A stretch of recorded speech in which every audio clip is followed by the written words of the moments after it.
What's up, everybody? Richard from TrueShot here, and today we're back with another episode of the TrueShot Guest Spot number 30. We've made it. We've arrived. My goal for 2021 was to have an episode each and every week, and we are on pace for that. And this week we have Sean Mott. Now, for those of you not familiar with Sean Mott, number one, this guy used to be in a band. You know, he's a musician, guitar player. He's also a booking agent for Continental Booking, along with Dan Fonts, if you're familiar with that gentleman. And he also has a podcast, which I'm going to actually, at the time of this recording, I'm actually going to be on this podcast tomorrow. It's called the Metalcore Nerds, where he takes people from within the scene and they discuss, you know, various pop culture topics. We're going to be actually discussing AEW. It's a wrestling company, and let's just say I'm not really a fan of that. But anyway, here we go. This is Sean Mott. Tons of awesome stories, tons of awesome information in this one. It's a longer one, so buckle up, strap in, and here we go. Sean Mott, ladies and gentlemen. Sean Mott, how you doing, man? How's it going?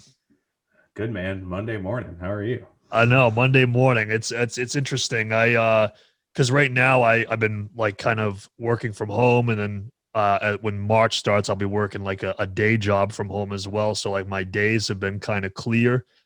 So I'm like, anytime I can get somebody to do a podcast during the day, especially during the week, I'm like, let's do it. Because because as do you have a kid? I can't remember. No, I have two dogs. You have two dogs. So, okay, well, so I mean, perpetual 3-year-olds, so close enough.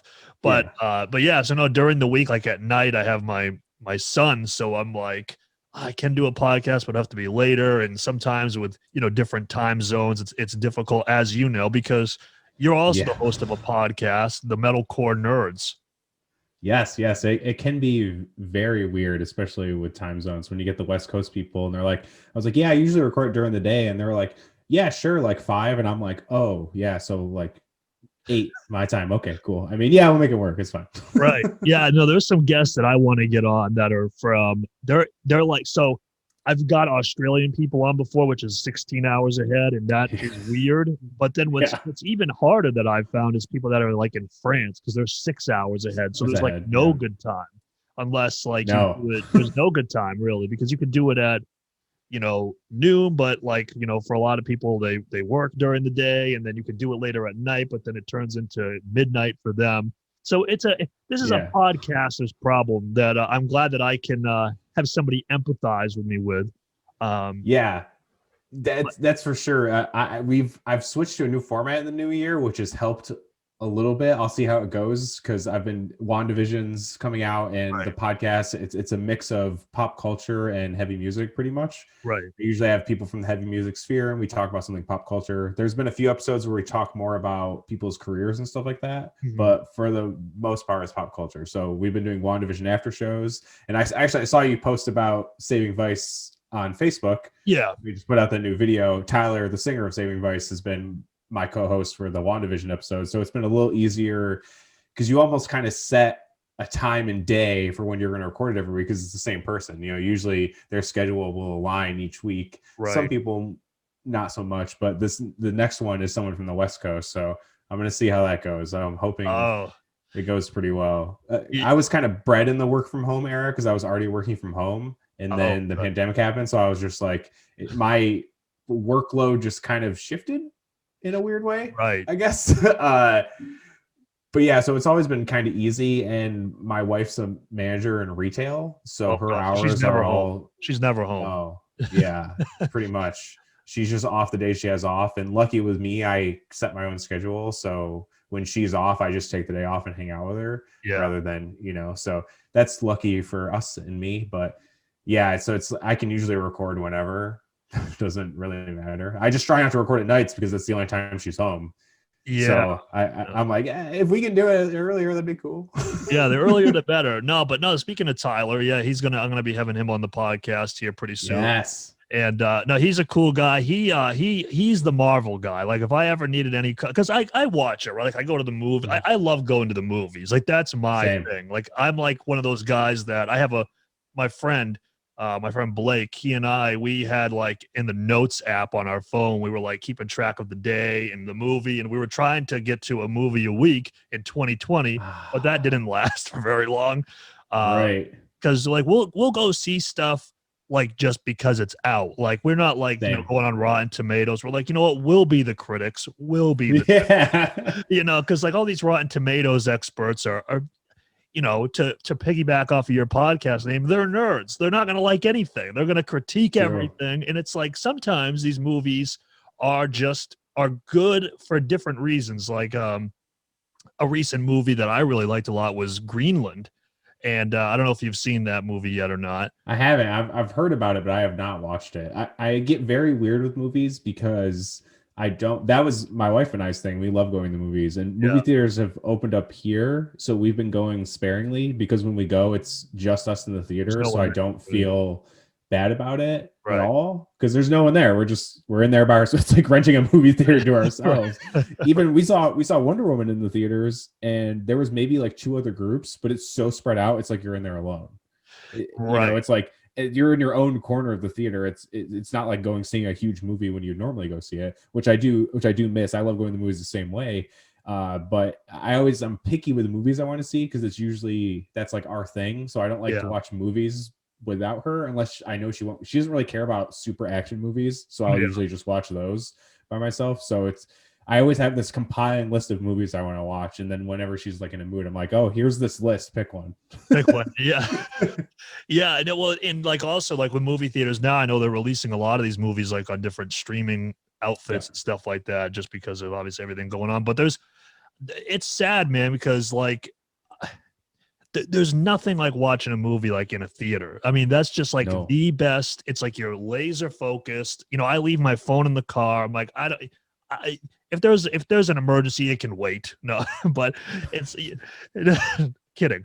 But I put on Do Not Disturb, and I don't look at it. So it's pretty much the same as leaving it in the car. Yeah. But then, it's like, I think back to the people who are like, or like sitting in the theater on their phone. I'm like, well, how? Like this is like a sanctuary. This is where you consume it. There's no other experience like it. But that movie Greenland that I was just talking about, it's like a post-apocalyptic kind of movie. Like it's like half and half. Oh, is that the one with Gerard Butler? With Gerard Butler, exactly. Yeah. Okay. Yeah. And I loved it. I think like in the theater, it would have been awesome. I could just picture it now, like the big screen, the surround. It would have just been awesome. But I looked online and everybody hated it. I'm like, how do you hate? I don't get it. I mean, maybe I just obviously different tastes, but it was like universally like shat on. I'm like, I don't get it. That was the same thing. We just saw The Little Things, which we saw it in theaters, but it was on HBO and Max because everything Warner Brothers, they do it theaters and HBO Max simultaneously. Right. And it's like a crime thriller movie, but Rami Malek's in it, Denzel Washington's in it, and Jared Leto's in it. So I watched the trailer. I was like, this is going to be amazing. Like all these actors are incredible. This is going to be awesome. And so we watched it like a month after it came out. And one of my best friends, John, he's like, dude, I really liked it. But everyone, because I listen to a lot of pop culture podcasts, makes sense. Right. It's the reason why I started one, basically. But everyone hates it. Everyone hates it, besides maybe Kevin Smith. I'm about movies. I'm very of the Kevin Smith mindset. Okay. I don't like it. I usually don't really talk about it unless someone wants to have a conversation about it. But I don't like shitting on things because it's all like a subjective art form. I don't really like to shit on it. There's definitely movies I think are bad movies, but that's my opinion. I'm not a movie critic. I'm just a dude. And I don't make movies, so I feel hard judging someone on their ability to make movies when I know nothing what it takes to make a movie. That's like another weird thing that I have too. For sure. When people are like, the acting is terrible and the cinematography was bad, and I was like, you're just a dude. Like you don't know what goes into this stuff. Yeah, exactly. But everyone hated this movie. Kevin Smith was like, I liked it. The ending was just weird. I can see why the ending was weird. I'm not going to spoil it or anything, but I liked the movie a lot. I was like watching, I was like, man, that movie was really cool. Yeah. I don't know why everyone hates it. Yeah. I don't get it's like the same thing. I'm like, okay. I mean, that happened with Wonder Woman too. My wife and I, maybe it's because we saw it in the theater too. My wife and I, we fucking loved it. Yeah, thought it that was was the movie that I amazing. know everybody hated. And then we got out, and everyone's like, that movie's worse than Daredevil. That movie's worse than Ghost Rider. And I'm like, did you guys watch the same movie? I was like, I think you guys are insane, but whatever. Wow. Yeah, yeah, as you said, it's a subjective thing, but I gotta say, I think there hasn't been too many movies like I've gone to the theater and I'm like, wow, that was like, I really feel like I wasted my money, except for that movie that I think it came, was it? I think it might have been early last year before the pandemic hit, or the very tail end of 2019. But Gretel and Hansel, Ooh, yeah, I that can see movie, that one being that. yeah, that movie was so boring. But then that was one of those movies that the critics loved. I'm like, they just love like this artistic abstract. It's like, no, I want Right. the answers. I want the answers. I want the questions answered. But no, going back to what you were saying about people judging movies and they don't really know what goes into acting and whatnot. I know that you and I we're going to be doing your podcast here pretty soon Yes. about AEW and about wrestling, and that's always one thing that I've always found super unique about the wrestling culture today is that everybody's like, they say what I like to like, it's like kind of like Gary Vaynerchuk's advice and that I've listened to. It's very broad, very like kind of, there's no like meat to it. They're like, yeah, that was a good match, but it's like, but how? Like, how do you know? Like, just because maybe it's like a movie. You watch it and you're like, that was a good match. But then like I like to listen to like like wrestlers kind of explain stuff and matches and like, oh, this was actually a botch here and that and whatnot. Because I know you probably are obviously aware of him, Dave Meltzer, the quintessential wrestling guy. And from what I've heard from him, he just says a lot of just like no uh like conviction with what it's just like broad. I don't know if that's like fair to say, but from what I've heard, he's just like, yeah, the match was good. It could have been better, but it was good. Like, something like that, Yeah. But so yeah, I want to talk to you about wrestling a little bit, because we'll Okay. obviously talk about that more on your show. But Yes. when did you originally get into wrestling? Because how old are you? I'm 30. I just turned 31. Okay, so you're So around my age. Okay, I'm yeah. 28. Yeah. Same kind of Could have went to high age school together. demographic. Yeah, Yeah, for sure. I started watching when I was a kid. yeah, It was like super Hardy Boy era, DX, and everything like that. I was a big Shawn Michaels fan, even though that was a little before that. But the things I remember from when I was a kid the most are like all the TLC matches with the Dudley Boys, oh Hardys, Edge, yeah, and Christian. And I loved the Dudley Boys and the Hardy Boys. They were like my favorite. And then I just kind of got out of it. I think it's because I started skateboarding and was really bad at it. And then I started playing right, guitar and then I was pretty good at it. So I kept with that. And that worked out a lot better for me in the long run, I guess. But yeah, and I got out of it forever. And then somehow I stumbled upon the CM Punk documentary that WWE put out.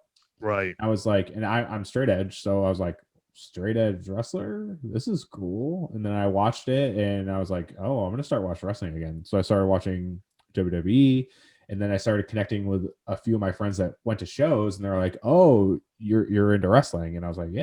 And they're like, oh, check this stuff out, and they showed me like PWG, Ring of Honor, New Japan, and everything like that, and that kind of broadened everything out. And I started going to there were some local shows, and we were insanely lucky because they got all of the biggest indie names. Like I saw Young Bucks wrestle so many times, probably 10 Where are you times. from?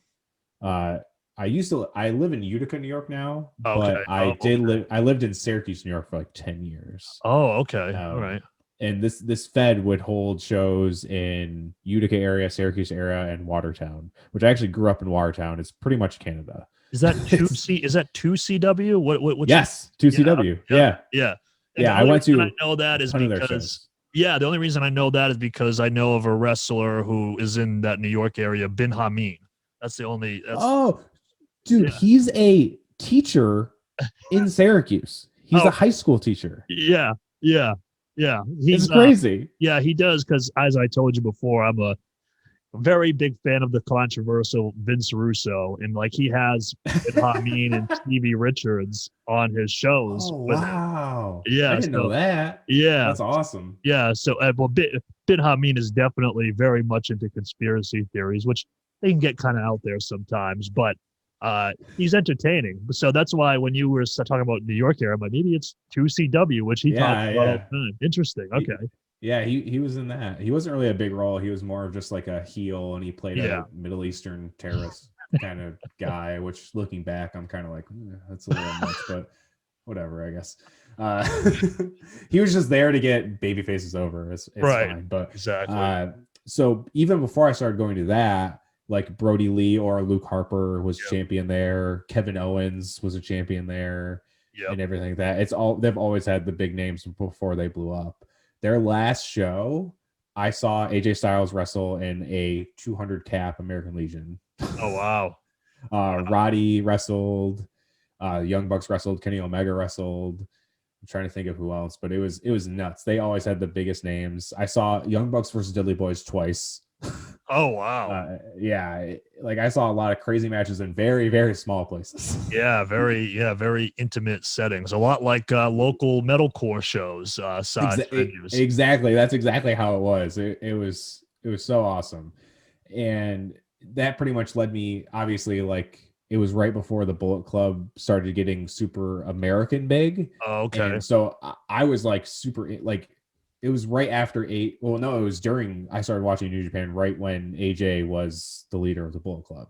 And then I saw him get kicked out and Kenny Omega take over and everything like that. So it's like I was huge into that stuff, huge fan of the Young Bucks. Like me seeing them live, it was almost like seeing a band live, and you're like, oh my God, I love that band. That's exactly how that was for me. Oh, I saw like Joey Gargano live first before I knew anything about him, and Candace, his wife, like before I knew anything about them. I saw them, I was like, who are these guys? It was actually the first show I saw the Young Bucks, because it was Young Bucks versus Dudleys, and I was like, I want to watch the Dudleys wrestle 10 minutes down the road from where I live. So there's still the Dudley boys, it's like exactly. And I never like how I said, like that's a team I remembered from when I was a kid. I was like, hell yeah, I'm gonna go see them. And I saw them wrestle Young Bucks. I was like, this team is insane. I've never even heard of them. Right.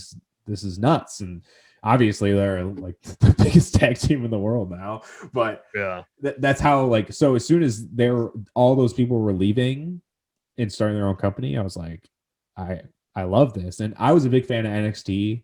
I don't follow it anymore just because to me it kind of lost its must-see watch feel. Mm-hmm. And I don't know if it's because AEW started a show the same day as them, or they added another hour to their show, or what it is. It's just like, I remember takeovers being the thing you had to watch. And I know they're still like quality. They put on good matches, but I kind of watch wrestling now, at least now, for the storytelling aspect. And everything I've kind of followed along with NXT, it's just not really there for me. It's not enough for me to like tune in and invest my time. And AEW to me is the one that does it.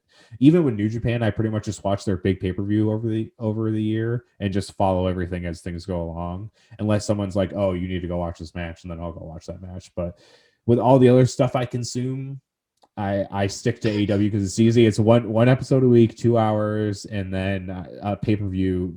They only do 4 pay-per-views a year, so it's the pay-per-views they do. They're super important, and they've had one that's been whatever, and it was only whatever because a couple of matches were whatever. But if you probably if you compared it to a WWE pay-per-view, it'd be better than a WWE pay-per-view as far as quality and not like weird finishes and stuff. Because that's another thing, they don't do those kind of weird, janky finishes in AEW. Oh, okay.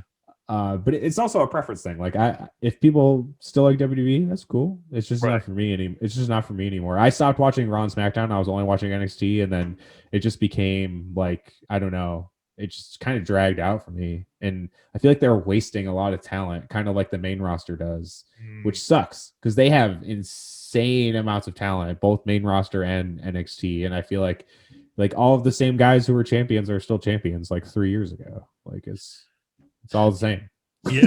So we actually kind of have a somewhat similar path with wrestling. I started watching toward the tail end of the Attitude Era. Like I was like very little at the time, which I was very like probably like 4. But I remember watching it. I remember watching like WCW as well. But like very like I can't like recall like oh, I remember that finish, that was yesterday.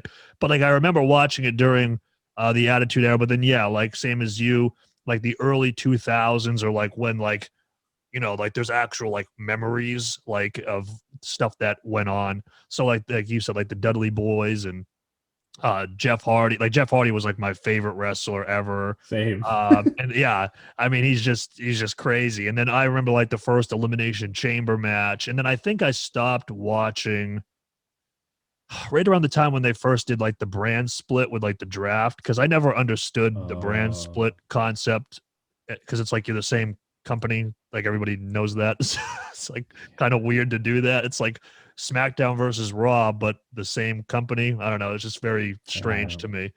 I don't get it either. Yeah. So then I kind of fell out of it, and then I didn't really return to watch it with CM Punk, but like I was kind of like, oh, like I'm interested in this guy because same as you, I'm straight edge, always have been.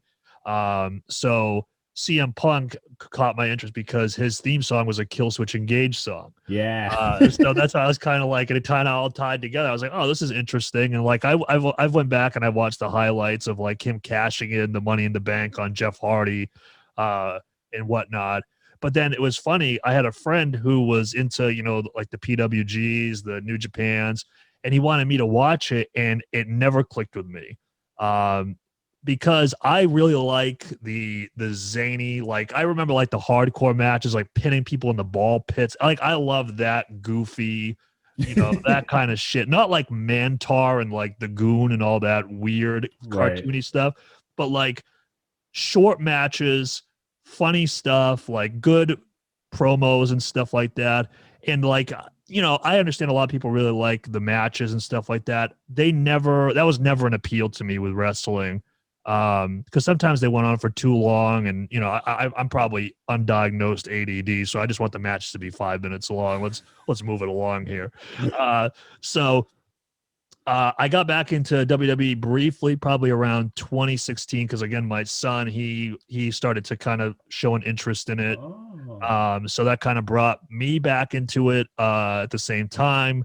And at first I was kind of like, oh, this is interesting. Like I haven't watched this in so long. And, you know, like Roman Reigns was really the guy who first caught my eye. Like I think everybody does, because he's, you know, he looks like a wrestler. Like if he was walking in an airport, you'd be like, yep, he's a wrestler.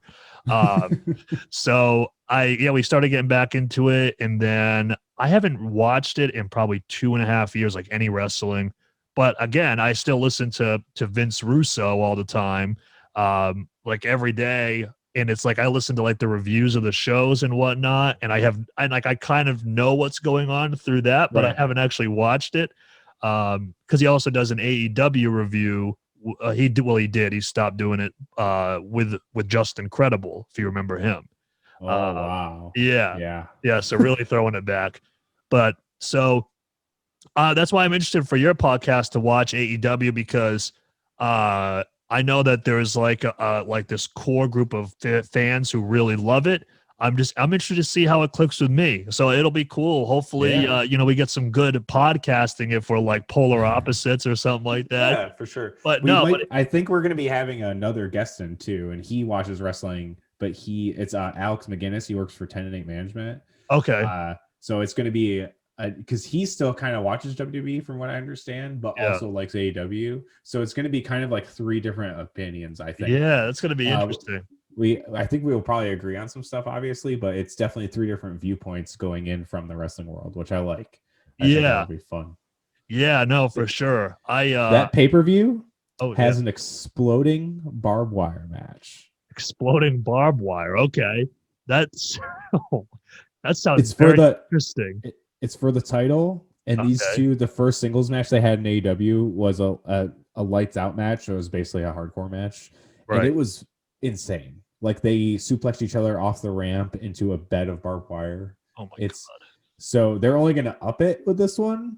And John Moxley, who is Dean Ambrose, he comes from hardcore death matches. That's what he did before he got signed to WWE. Right. And it's going to be insane. It's going to be fucked. Yeah. That'll be interesting. Yeah. Cause I mean, I definitely know some of the wrestlers like, who's the big guy? He dresses up like a dinosaur. He's huge. Luchasaurus. Yeah. Yes. Exactly. I know of him. He's awesome. I know of Brian Pillman Jr., which because his dad was that gun scene from back in the day, just legendary. Yeah. I know of, let me think, Jungle Boy. I know of him. Probably So know I Chris know of, Jericho, right? oh, of course, yeah, Yeah, Chris yeah. Jericho. That goes without saying, of course. He's facing for the tag titles in that pay-per-view too. Oh, Which is fun. interesting. Okay, Him and this dude MJF, who is MJF, the by Heat. far, Yeah, yeah, the best heel in wrestling in probably the last 20 yeah. years. I remember there was an incident with him about like a kid wanted something signed or a picture, and he said, "F them kids" or whatever. I Yeah, remember I'm that. pretty sure he flicked the kid off. Yeah, which I think is awesome. A lot of people are like, why would Yeah, you do that? And I'm like, well, at he least he's is. holding true to a character, Yeah, there is no kayfabe with him. He is just his character. If he's in public, he's his character. There's Yeah, no way around which it. I He is just respect, a lot because I think obviously I think what happened with wrestling is like when the internet came in, you started to get more of like the behind the scenes, and it's like once it's almost like to me, which hopefully no kids are going to be watching this, but like so I just went through this with my son where he no longer believes in Santa, and I kind of liken them to the same thing where it's like once you know that wrestling isn't real, you watch it in a different way than when you think it was real. Like when you were a kid, you're like, what? Triple H just hit him with yeah. a sledgehammer?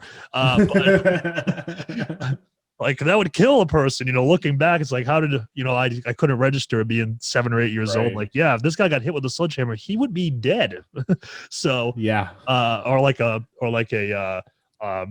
buried alive match or like an inferno match or something like that.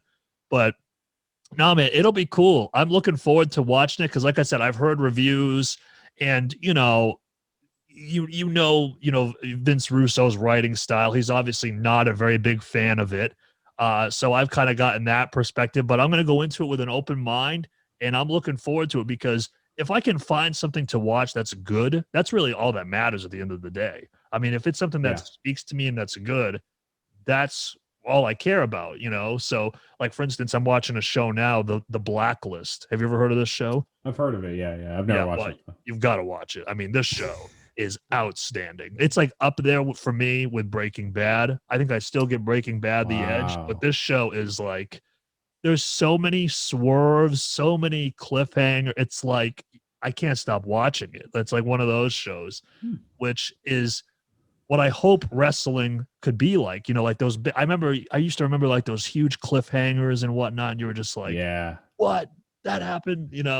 But no, man, I'm looking forward to it. So with the Metalcore Nerds podcast, you said that Yes. you've kind of combined, metalcore world people, but also their interest in some pop culture stuff. So what are some things that you have discussed over there? Pretty much anything. We've done a few wrestling episodes. I had Blake from Counterparts, and we talked about My Oh, Hero cool. Academia, which is anime. Okay. I've had Zach from Left Behind. We talked about our top 5 favorite Marvel movies. Oh, cool. Who else have I had on? Davey from Vanna. We fan casted who could be the MCU version of the X-Men. What else? I've had Liam from Degrader. We talked about The Last of Us Okay. Part 2. So we He's a talked good about guy. some video games too. Jacob from Bro Job. We talked about Pokemon, the games and the show and movies, kind of Pokemon in general. Yeah. Mostly the games though, because we both grew up playing the games. Right. But I've also had like Tuck. I saw you just had Tuck and Yep. Jeff Menig on. I had Tuck on, and we talked about his career pretty much. Right. I had Greg Thomas from End, and he used to be in Misery Signals and Shy Halud and pretty much every important metalcore band ever. And we talked about his career because honestly, I just thought he was in End and Misery Signals. I didn't know all the other crazy bands he was in, so that one was really cool.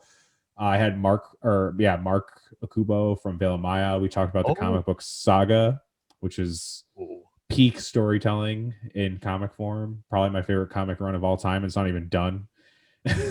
But stuff like that pretty much covered anything. Wrestling, MCU. Talked about Star Wars. I had Joey from the Banner, and we talked about like Iron Man and The Dark Knight because they both came out in the same year. So we kind of just talked about their effect on pop culture as it stands now. Okay. which is cool. I had Matt Fox from Trilude. We talked about Star Wars. I had Jake from Defiler, and we talked about Star Wars. Pretty much anything nerd I've talked about. You've had some pretty awesome guests on this. Because your podcast has been going on for quite a while at this point. I've seen it for a while. Almost a year. Yeah, almost a year. I started pretty much right after the pandemic started. Oh, okay. Yeah, perfect time to start. But it's funny because like I started this one too, like right around like the pandemic time. And it's funny because like I feel like I make the joke like my aunt also has a podcast. Like not really, but like everybody does. Oh, really? You know? Yeah. But yeah, not legitimately. But I like if she called me and said, "Hey, I have a podcast," I'd be like, "Oh, okay, yeah." I mean, yeah, to be expected. So, yeah. what do you think is going to happen like after the pandemic? I guess. I mean, I don't know when they're ever going to be like, all right, go ahead. You know, I don't know when that'll be, but like, you know, when things are normal again, do you expect to see a lot of these podcasts kind of like fall off a cliff, or do you think they'll keep going? Or because I think podcasts are the best thing ever right now. I mean, I love them. I can't get enough of them. Yeah, I guess it depends on the person, because obviously a lot of people in the heavy music community also went to Twitch and everything, Right. because they're trying to do something that's productive and can bring in some sort of income and everything like that. Yeah. And I guess it depends on how successful they get and what really happens, if it's worth it to them. Because I've definitely went through motions. I took a few breaks throughout this first year. One was because of the Black Lives Matter movement, because I just felt weird talking about pop culture in a time when it wasn't needed. Right. And I just took some other breaks too, like around my wedding anniversary and stuff like that. But now that things are like going and I'm in a groove, and I found a new idea to kind of freshen things up, but still keep things that are key to the core of why I started this anyway. Right. I feel like I'll still keep going. At least I hope so. Because it's been a lot of fun for me. Not like it's like the craziest, most popular pop culture podcast in the world, because it's definitely far from it. But it's also, it's like if I keep growing and, you know, keep building, and then somehow you can kind of monetize it, like obviously that adds to it too. I have not gotten there, but if you do get there, obviously that's a big incentive to keep going. If you're making money doing something you started for fun, that you can't fight that. You know, so I guess it really depends on the situation of everyone. I definitely think a lot of them will probably fall off. That's for sure. But the thing is, I've always wanted to start a podcast. Yeah. I've been listening to podcasts for probably 3 or 4 years now. I listen to it more than music, which is crazy because I work in music, but it's just how it is. It gave me an escape through like a really hard time in my life, I guess, and that's why I got so attached to pop culture in general. And I just dove right in and just kept researching more and more. And when the pandemic came up, my wife got furloughed too, because obviously malls weren't open. No. And she was like, "Oh, I'm going to Twitch me playing Animal Crossing." And I was like, "Oh, maybe I should start a podcast." And she goes, "Yeah, you should." So within a week, I had everything ready pretty much. I had Liam did the intro music and transition music for me. I had my friend Joey Lanzolato do the logo. I just kind of wanted to have my friends do all the stuff for me, even though I can do some of it myself. It's just easier that way. And then I set up the guests, recorded them and everything, and like launched with 3 episodes at once. I did like an introduction episode, and then like the next after the weekend, I did the first 3.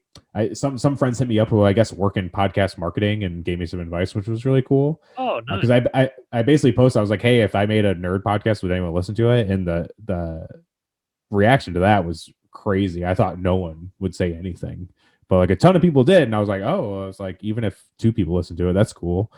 So why not? Right. And it's just been super cool. So I think personally I will keep going. But as far as the big influx of podcasts, and all the podcasts I also do have either been going on for years, or they left a company and started their own, but it's the same kind of thing, just through a different name or whatever. And I don't think they're definitely not going anywhere, because they were doing this beforehand, and most of theirs is their job. That's how they make a living. Right. But I definitely do think there will be, once things are quote unquote back to normal, whatever, then I think it'll be a new normal, not normal. Yeah. That's my opinion. But I could be wrong. I don't fucking know. Florida's living like there's no pandemic anyway. Yeah, so Miami's like, wait, you a pan what? Who? What are you talking about? Yeah, Life's normal down here. But no, man, I think that your podcast concept is super interesting, especially since you have a lot of knowledge, just within yourself about all these different pop culture topics. And it's not only you talk about like the person and like what they do. Like this is Tuck from Fit for a King, like we kind of know who he is, like like a silhouette of who he is, so to speak. But then you kind of get into a little bit more of his personality and talking more about just him, or like with other guests talking more about stuff that they're interested in. So it's like a different view into like somebody's favorite artist or whatever. So I think that that's super interesting. Like, whereas this one, there's really no direction. Like it could turn into anything. I mean, like I just talked to a band yesterday, or Saturday. They're from Kentucky, a band called Cohen, and we talked a lot about crystal meth in Kentucky. Yeah, we just talked a lot about crystal meth. I mean, hey, that's where the conversation brought us. So that's where it goes. Exactly.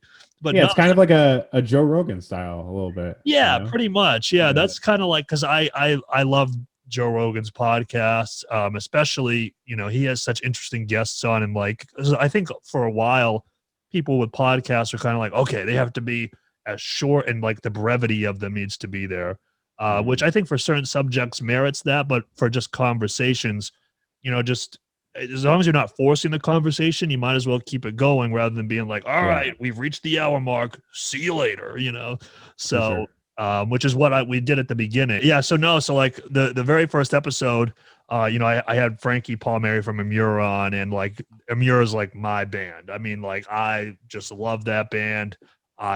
So like when I was like, I got to kick this podcast off with a bang.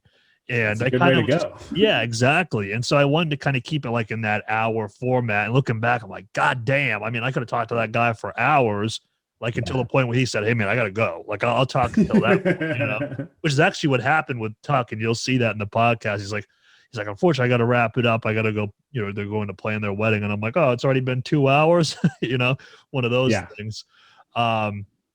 But no, so I think that your podcast concept is really cool. And the one thing that I didn't hear you mention, though, because obviously I don't know if you played the game or not, but like my pop culture thing, I guess, aside from, having watched wrestling, was I am a huge World of Warcraft player.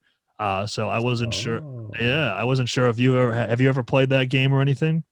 No. So that's probably why some people have hit me up about certain video game stuff to talk about. And I don't like to talk about stuff I know nothing about, because I think it could be a really one-ended conversation.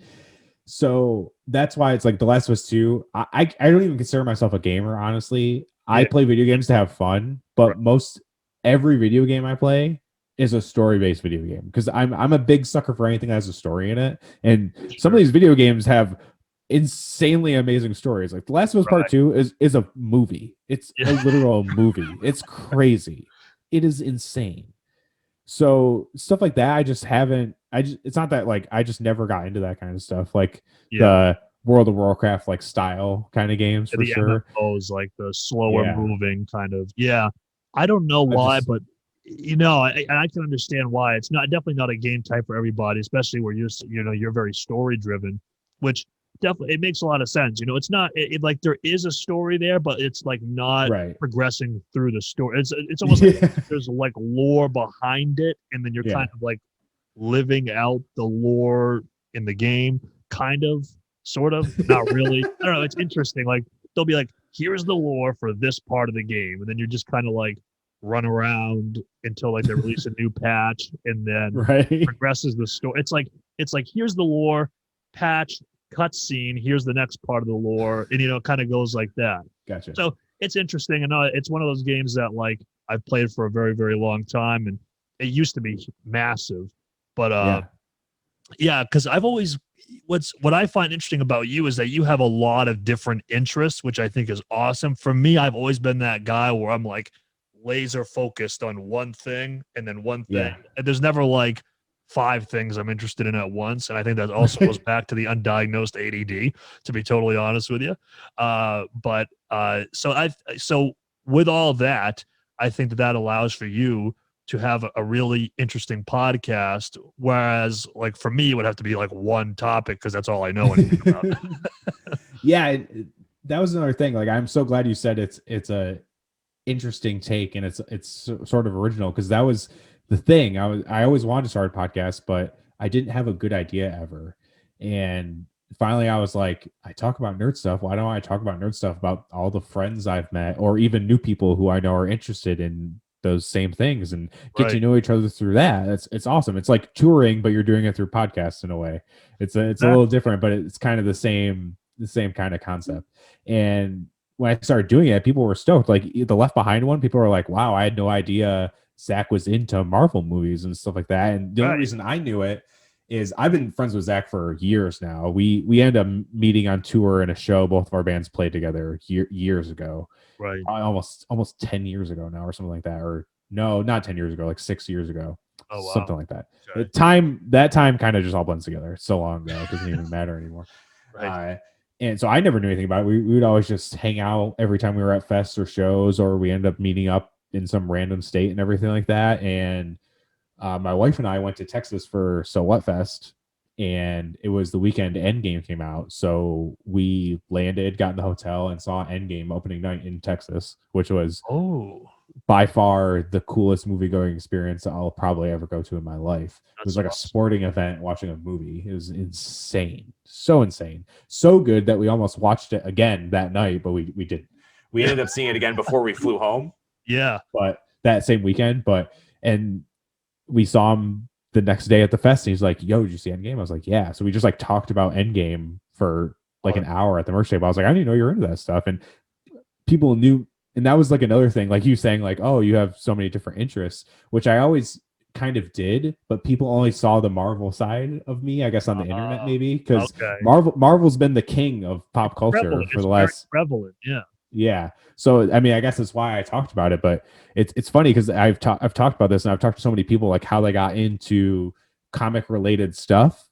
And almost everyone's answer is the same as mine. They watch the Spider-Man cartoon, Batman the animated series, and the X-Men cartoon. And I was like, yeah, but like Batman's my guy. He's like my number one guy. The Batman movie with Robert Pattinson is my most anticipated movie over anything. And I love Marvel. I'm the biggest probably Marvel quote unquote shill you'll find ever. Interesting. Okay. But Batman number one, like bigger than the next Doctor Strange movie, which is probably gonna be insane. Bigger than the next Thor movie, which is gonna be insane. Like anything like that. And there's not been a Marvel movie I've hated ever. Even Incredible Hulk, I don't hate it. I just think it's not that good.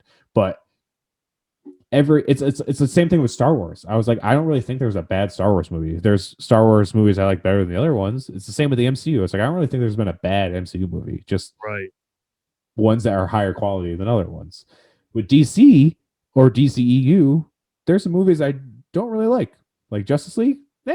I'd go without it. But they're kind of redoing it, sort of. I think they're kind of waiting to see if it takes off like they're hoping it does. Right. Okay. You know, like if it's super accepted by the fans, they're going to be like, yeah, the other one didn't exist. Sorry, you know. Right. But if it goes over and it's divisive, like how Wonder Woman was, or how even Aquaman was, but Aquaman we made $1 billion in theaters. We don't care if it was divisive.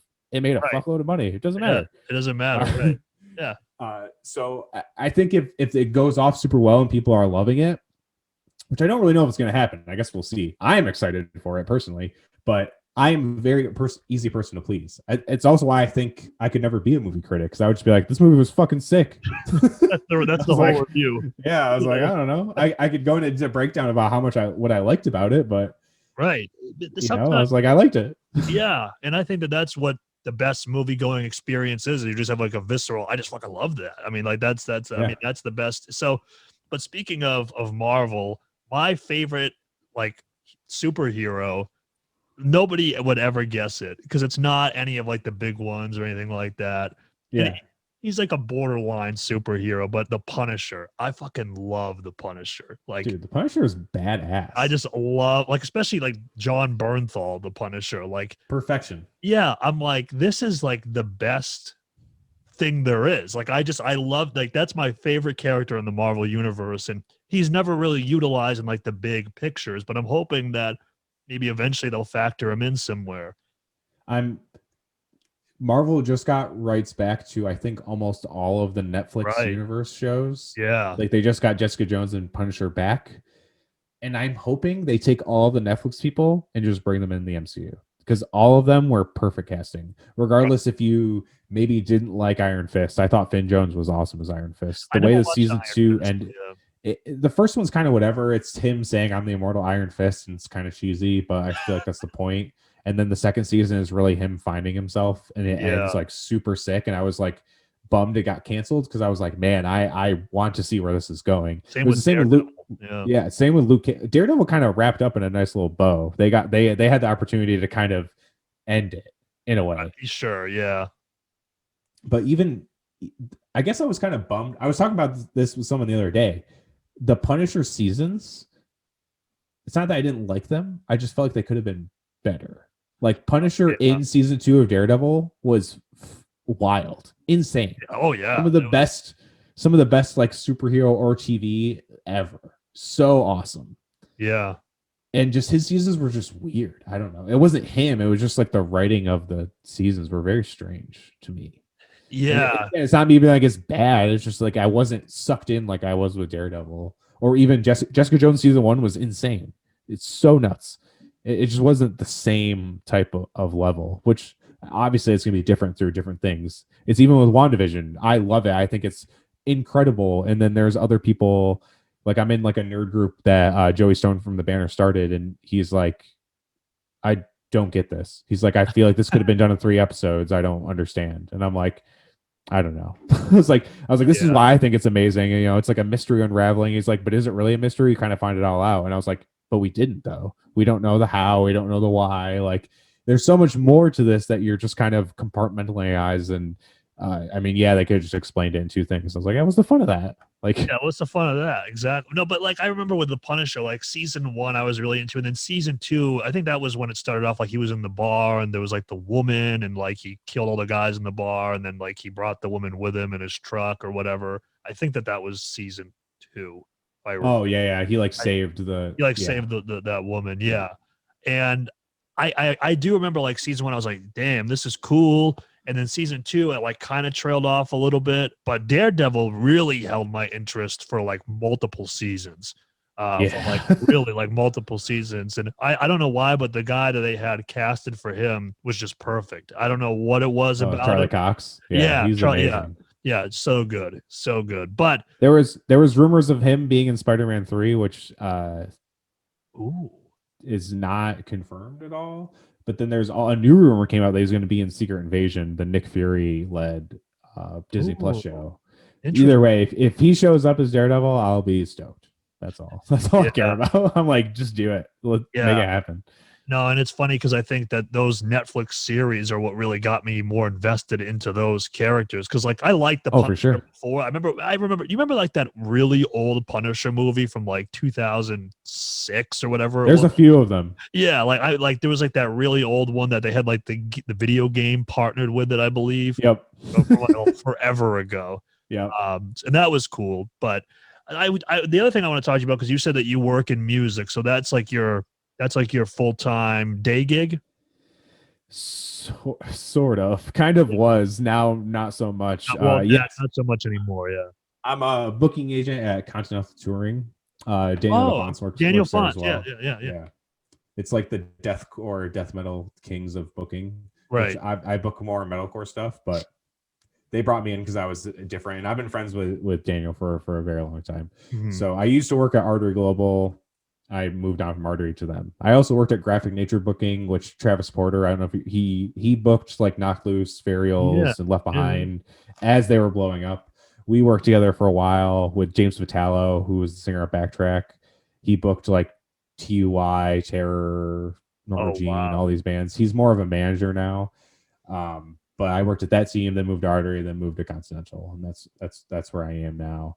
I used to play in a band called Ghost Ship, and I kind of handled all the booking stuff with that. And after we ended, some bands asked me to help them, and I was like, "Yeah, I'll see what I can do." And it just kind of snowballed to where it is now. I worked with like Born Anew, Kanashi, Downswing, Recon. I just picked up No Bragging Rights, which is cool, except we're in a pandemic, so that sucks. I was doing stuff with Lionheart before the pandemic too, but I have like a tie with them because I filled in for them in Europe and a few fests in the US after Ghost Ship broke up, which was cool. Oh. Yeah, and so yeah, it's really cool. But I also do graphic design, and I'm still doing that. It's just a lot of that was music based too, which obviously isn't really a thing because I did a lot of tour ad mats, and obviously there's no tours to be had right now. Yeah, So exactly.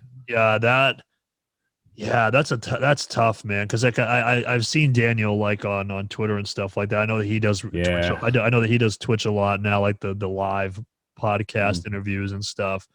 And man, yeah, that really.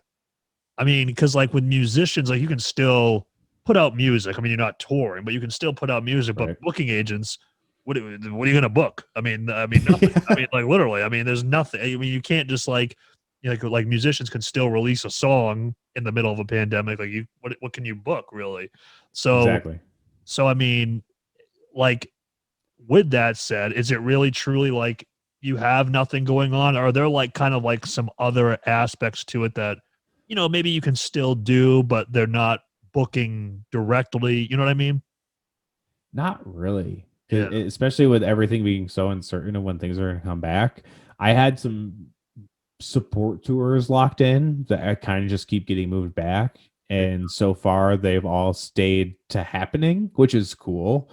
But none of my bands are at a big enough level where they had like a big headliner and I'm like shifting dates back and back and back. Right. Like that Dancing of a Dance tour, you know, obviously it just keeps getting shifted back to back because obviously shows can't happen. Right. But I don't really have bands big enough where they had, because most of them didn't really have anything planned. I had some ideas for some stuff, but with everything being so uncertain, it's so hard. And when things come back, it's just going to be all the tours that were supposed to happen for months and months and months. So it's like you don't want to compete with that really.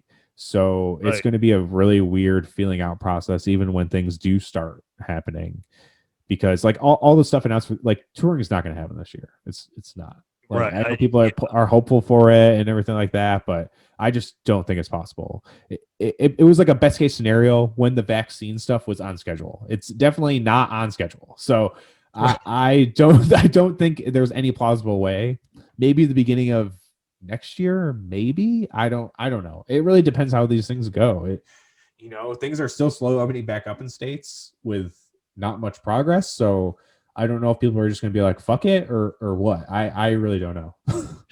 Yeah, it's tough because I mean, like we have a couple shows that are like, you know, booked, but like, I'm sure that they're definitely going to be moved or canceled, you know.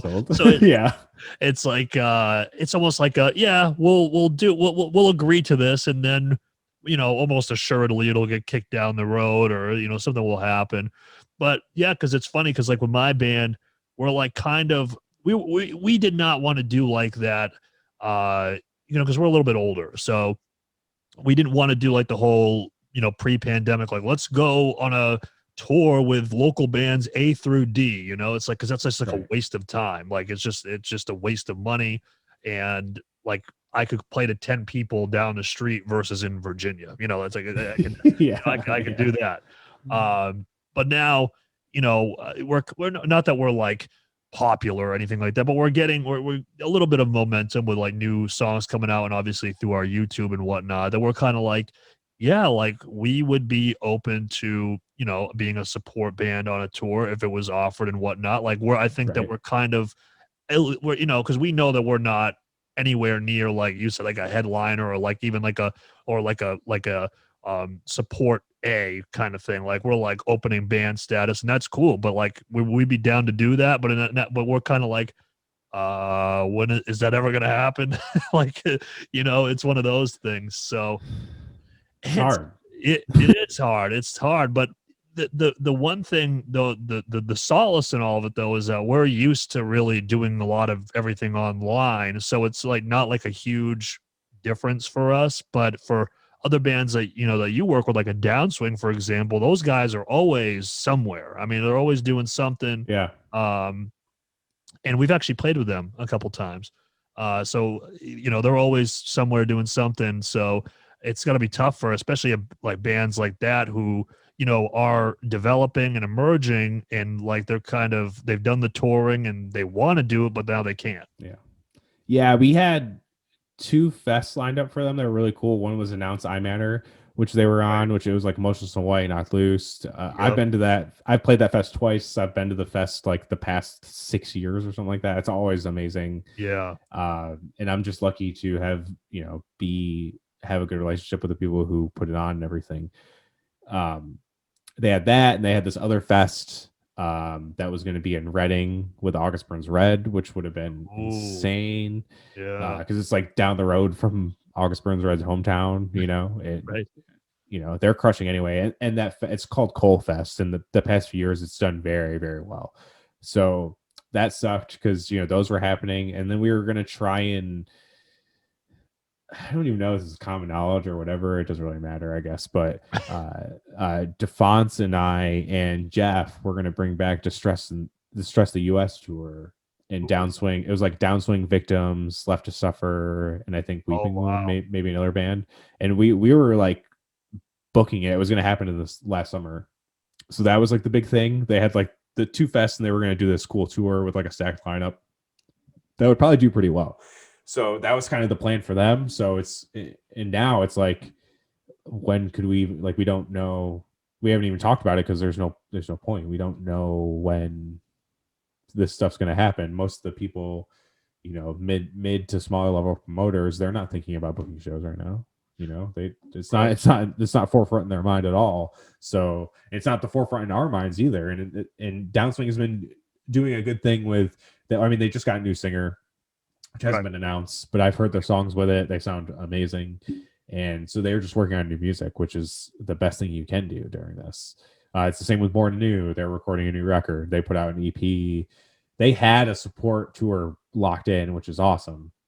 So I'm hoping it just stays, and eventually when touring happens, it just happens. So we'll see, but it's hard. And it's exactly what you said with bands like that. Like Born Anew has something locked in. Unless it gets canceled, then we don't, and then we're back at square one. But I have like Trove, who they just put out a new record during the pandemic, and that's Davey from Vanna. It's Tron from To the Wind, and now he's also in No Bragging Rights, which is awesome. And like, that band's done some cool stuff for not being a band very long, but it's hard to try and land them these support tours when it's all just things getting pushed back from when this whole thing started. It's unless some scheduling conflict opens up and maybe we can squeeze them in there, but that's a very big if. It's very hard to even think of how things are going to be. Like I said before, for all these like mid-level tours might crush, because people just want to go to shows. It might crush, but it just depends how oversaturated everything is when stuff comes back. Because all these big tours are just getting pushed. They just switch back 6 months from now or whatever. So it's hard. It's hard to even tell like what things are going to be. And almost every band's been really cool, and they're like, yeah, we get it. Like, we know we're in no rush because we have no idea what things are going to be like. We have no clue. Right, exactly. And I noticed through all the bands that you mentioned, a lot of modern Empire bands, Downswing, Born Anew. I don't know, is Trove still with them? I think yes. They are, yeah. Okay. Yeah, lots of modern Empire bands. But no, what do you think in terms, because obviously you would know better than I in terms of just being a booking agent, not that you have like any secret CDC information or anything like that, but like, what about like one-off shows? Do you think that those are possible? I mean, they're kind of happening now. Well, not a lot of popular bands are doing it, but I mean, there's even venues like the new venue Red Flag in St. Louis have been doing socially distanced masked shows because the venue is so big they can do it. Come and Take It Live's been doing it, but I think bands are just afraid to do it, or they just don't want to, because it's like, why do you want to play a show when everyone's standing 6 feet away from each other? Like, that sucks. Like, for heavy music, that sucks. Like, the best thing about seeing Ghost Ship live is the shows are always crazy. Right. So if you go and everyone's standing 6 feet away from each other, it'd be weird as fuck. Like, Although, because the last time we played shows, my band, we had only our EP out, which I am not a fan of. I mean, I've said that numerous times on the podcast. Like, I'm like, I just don't, none of those songs really click with me. So I would be used to everybody standing 6 feet apart. Not so that would be no problem for me. Obviously, with the new music that we have out, I'm hoping that they'll probably be 3 feet apart instead with not moving. A little closer. They're getting a little each song. It's 1 foot closer, and then eventually bringing it in. Right, Bringing exactly. But no, I see a lot of these shows happening, and there's a couple things that come to mind. One, it's like, why? But then like the second the second thing is like, I still don't like agree with it, but if somebody was like, yeah, like we played this show and we got paid $500, I'd be like, okay, like I get it a little bit more. Like I still don't think it's a good idea, but there's no money being made. There's no benefit here. So I just don't get it, other than just like some entertainment sort of. I mean, I think the thing it's mostly for the venues to make some money. You know what I mean? To cover their bills. A lot of them are getting help from their landlords and stuff like that, which is awesome. Yeah. But I think it's mostly just to keep so they stay open. Like how many venues have we seen get shut down during this? So many. That's and true. It's probably not going to let up. So, if they have to do it and some terrible band plays and, people show up and they make some money at the bar and some at the cover and as long as everyone's safe, like I'm okay with it. Yeah. I've ate at restaurants and they follow the rules and I don't feel like I'm gonna die or anything, and because the places I've gone, they take it very seriously, because you need to, like, if someone comes in, the wrong person comes in, you're shut down. No one needs that. That's worse than being closed. If you get shut down, you're fucked.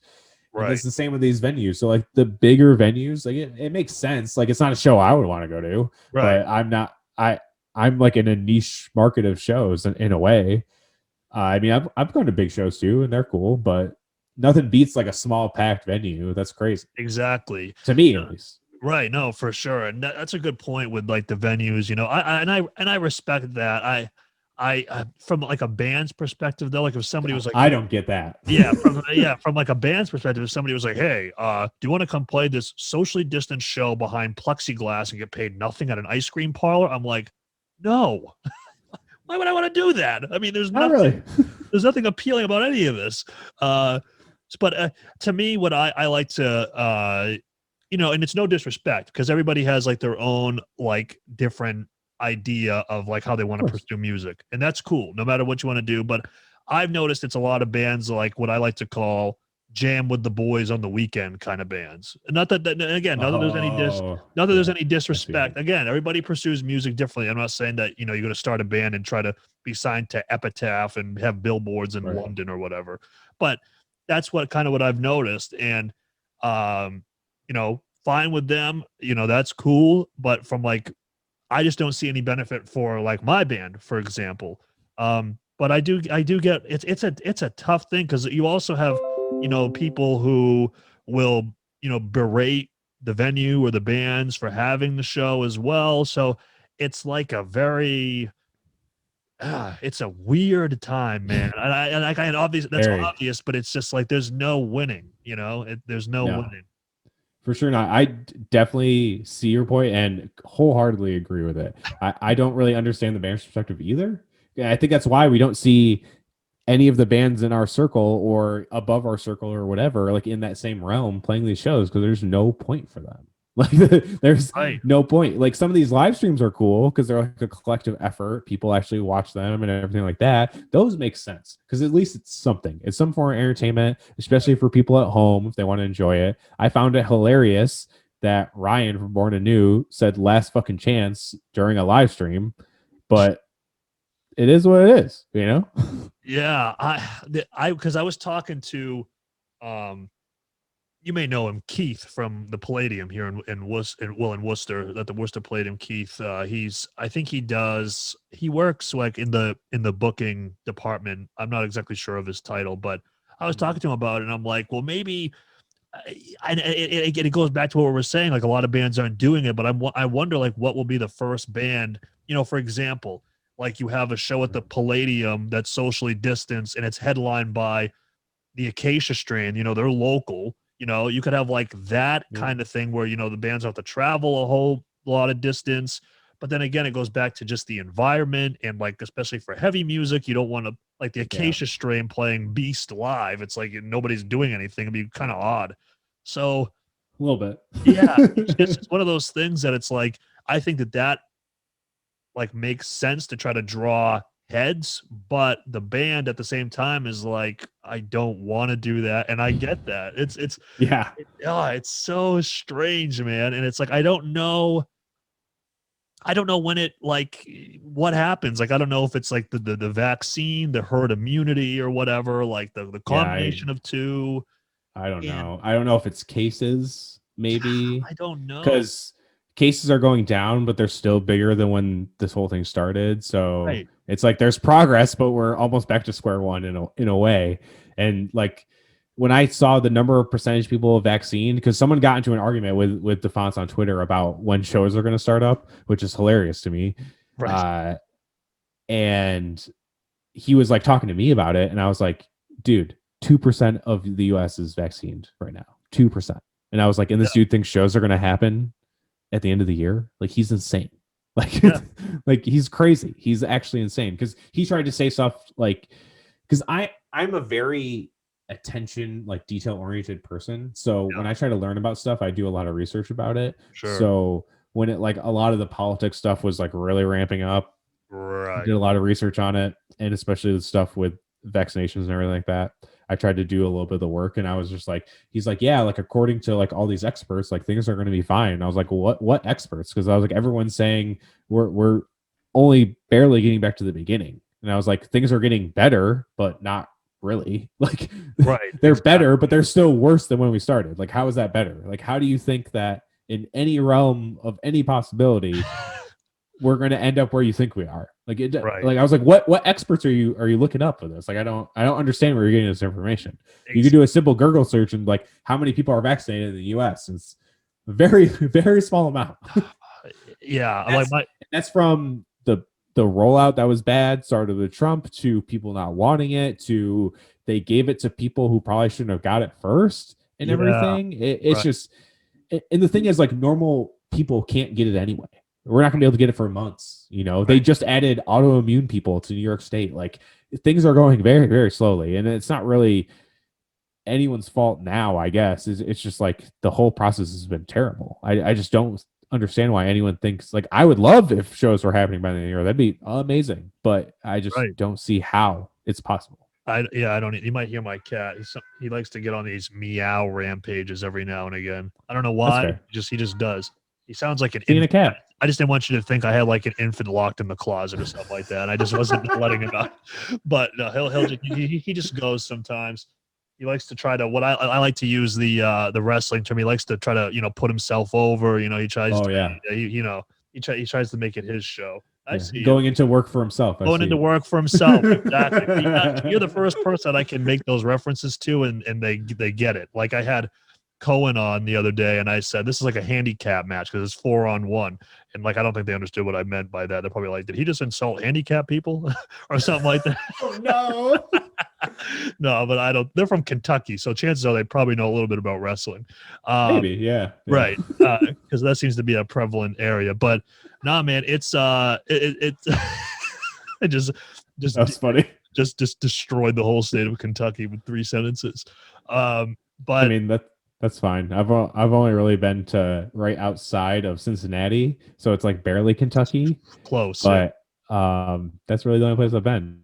But yeah, I like the Knocked Loose dudes. They've been super nice to me. So they're from Kentucky. So hey, they got those Southern manners, But now my girlfriend lived there briefly, and she's told me some very interesting stories. But I go back to last year, and we were supposed to play a show at Saving Vice, and they're like, "Yeah, this show's still going to happen." It was in August, and I'm like, like that did not happen, obviously, but it's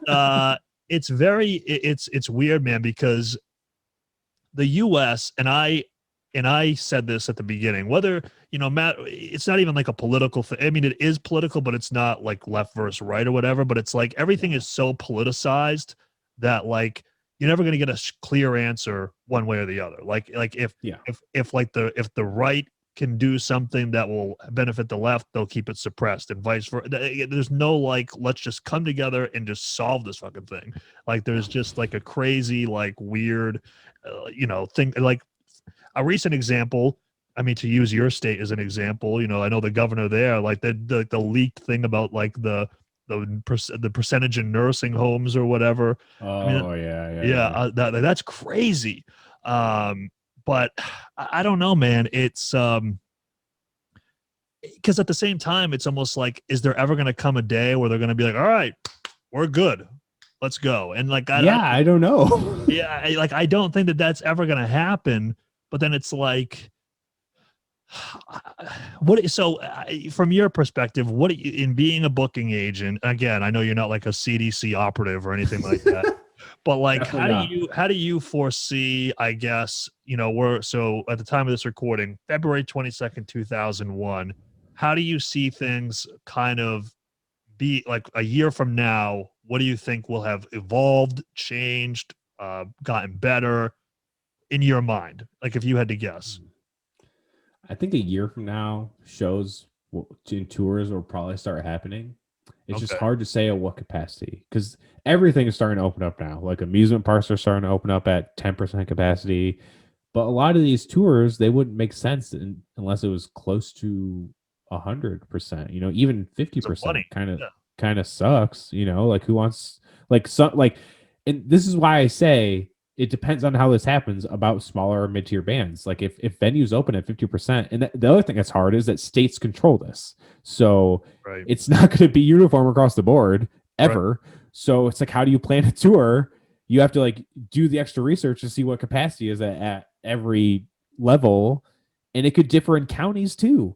So it would be a very difficult thing to navigate, but say most of the country is open at like 50%, then small and medium bands could go do headline tours and they'll probably kill because people want to go to fucking shows. They want to go, you know?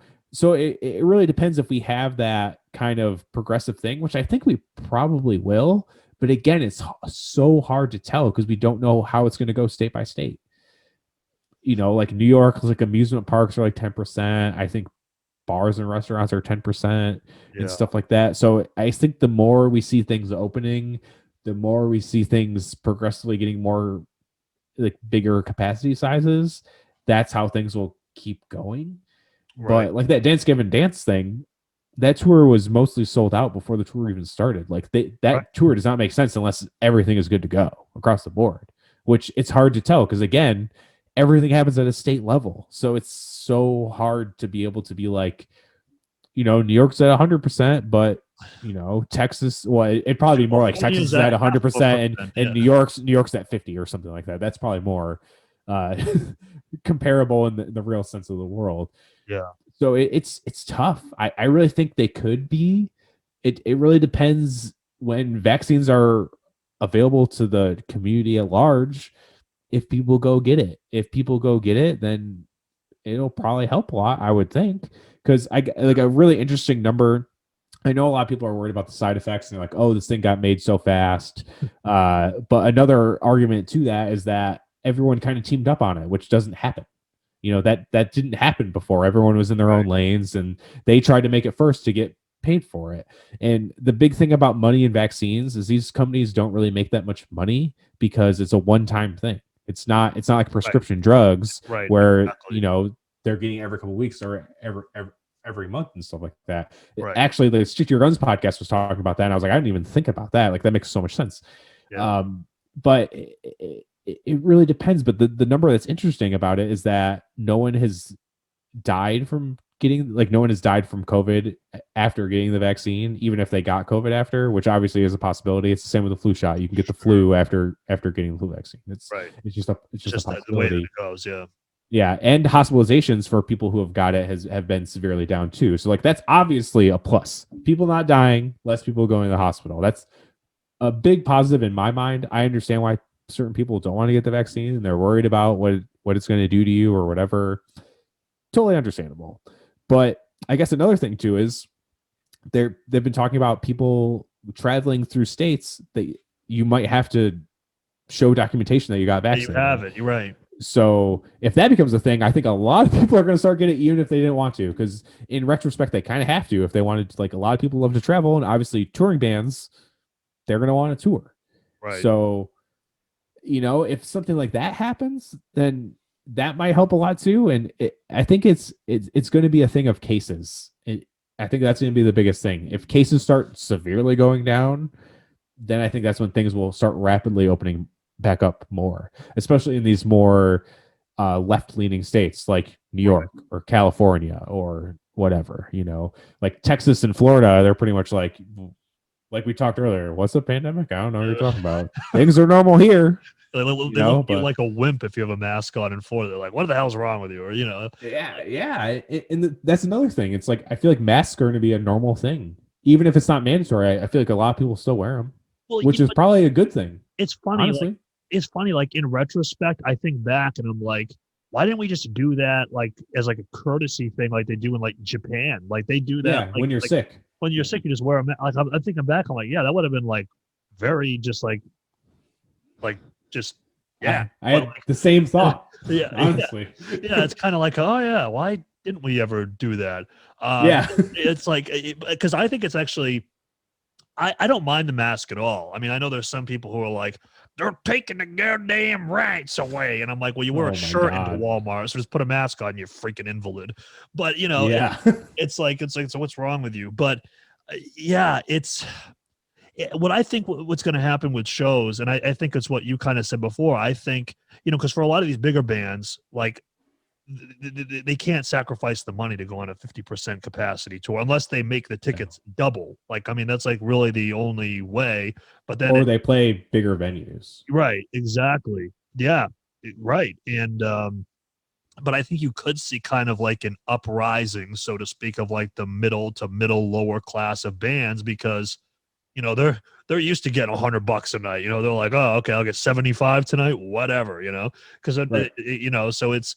I think that you could see like that uprising of like like bands like you mentioned a few of them, like in like the downswing Left to Suffer realm, that could really start to be in front of people more so than like Dance Gavin Dance or whatever, so or like a Knocked Loose, or like a Knocked Loose, right? Bands who are selling out venues, unless they went to like, I guess Knocked Loose, they could play 3,000 cap rooms instead of 1,000 cap rooms, and they could get away with doing 50% or something. But again, that doesn't really say what the guidelines are going to be exactly there. Like, do people still have to be socially distanced? Is there like no contact involved, which would be an insane thing to try and enforce?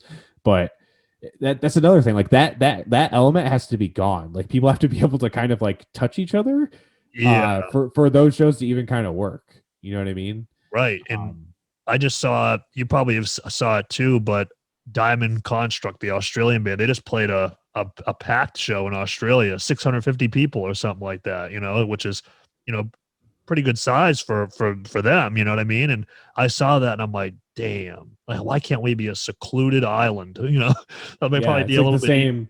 Like New Zealand had like this insane rave with like tens of thousands of people because they're so. They're like, the pandemic's not even there anymore. Yeah. They've had like one case in months or something like that. Exactly. It's like, well, New Zealand probably has like 40 people living there. So that helps too. Like, imagine like Madagascar must be going crazy right now. Like those places. But, I don't know, man. Like I'm just hoping that, because I think the one thing too is that a lot of bands have been able to adapt to the online sphere, which is pretty cool. What has kind of been your take on like these virtual online live stream shows? Some of them have been really cool. Yeah. Because obviously none of them are really live. Right. Sorry if you thought they were. Spoiler warning, they're not. Spoiler alert. No. They're not live. They're pre-recorded, and usually they do audio. They re-record audio over it too. At least the really highly produced ones. But it's really cool, especially the ones like the FanFest one, where you have people like interacting in the chat, and I I don't work with Kanashi anymore. It's not like a bad blood thing or whatever. But when I was working with them, they set up this like Minecraft thing where they live recorded a song, set in the recording, and then they made like a livecraft or Minecraft version of them, and everyone could go in and be like Minecraft characters while they were playing. Like stuff like that is sick. That's cool. Like that's so cool. It's so interactive. Right. It's not really my thing because I don't really just don't like. I like going to see live shows. I don't even really care about watching live videos. Some of them I do, but it's not really my thing. I get like nothing against them. It's just rather experience unless it's super well done and the audio is super clear. It's like I'd rather just listen to them. Unless it's like a really crazy video, then I'll watch that. That's fun, you know. Especially if you like weren't there and you missed it. That stuff's cool. It's just like me watching full sets of live stuff just isn't really my thing. But like that to bring Dance Gavin Dance up again, like they had that live stream where they closed off a bridge and played on a fucking bridge. Like that's nuts. It's so cool. I'm actually friends with their manager and then a guy who like works in the same company, and he was like, dude, setting it up was insane. I was like, well, I can imagine you closed off a bridge and filmed a music set. Where cars used to get from other parts of the town, you know? Yeah, I was like, that's insane. Like, that's so cool. Like to me, that's like an insanely original idea where it's like, I would watch that. That's like it's like a stage production, you know what I mean? But if it's some guy, it's a band in a venue, to me, that's like, it's hard to bring my attention to that because it's like, I've probably seen this band live and it's like, I would rather just see them live with a ton of people and taking the people out. That's another whole thing that makes the video kind of whatever. But even the Fit for a King one, like that was super well produced. The Code Orange one's insanely well produced and original. So if they're putting like artistic work into it, like hell yeah. So it's either got to be like an interactive experience where it makes sense with people like watching it live together and like commenting or whatever, or it's got to be insanely well produced. So if you put the work into it, totally fucking worth it and awesome and amazing. But I'm also not really the demographic they're probably going for. Yeah. Well, no, because I'm glad that you said it because it's one of those things that like I'm like it's cool, but it's just not for me. Like especially like you know for my band, we were asked like, oh, are you gonna do one of those? And I'm like, no, because one, I would want it to be like so perfect, like crystal clear, perfect that I could make it that it would be too expensive. Because I'm not just going to set up a phone and just blare an amp. Right. Like, I'm not going to do that. I mean, that's just lame.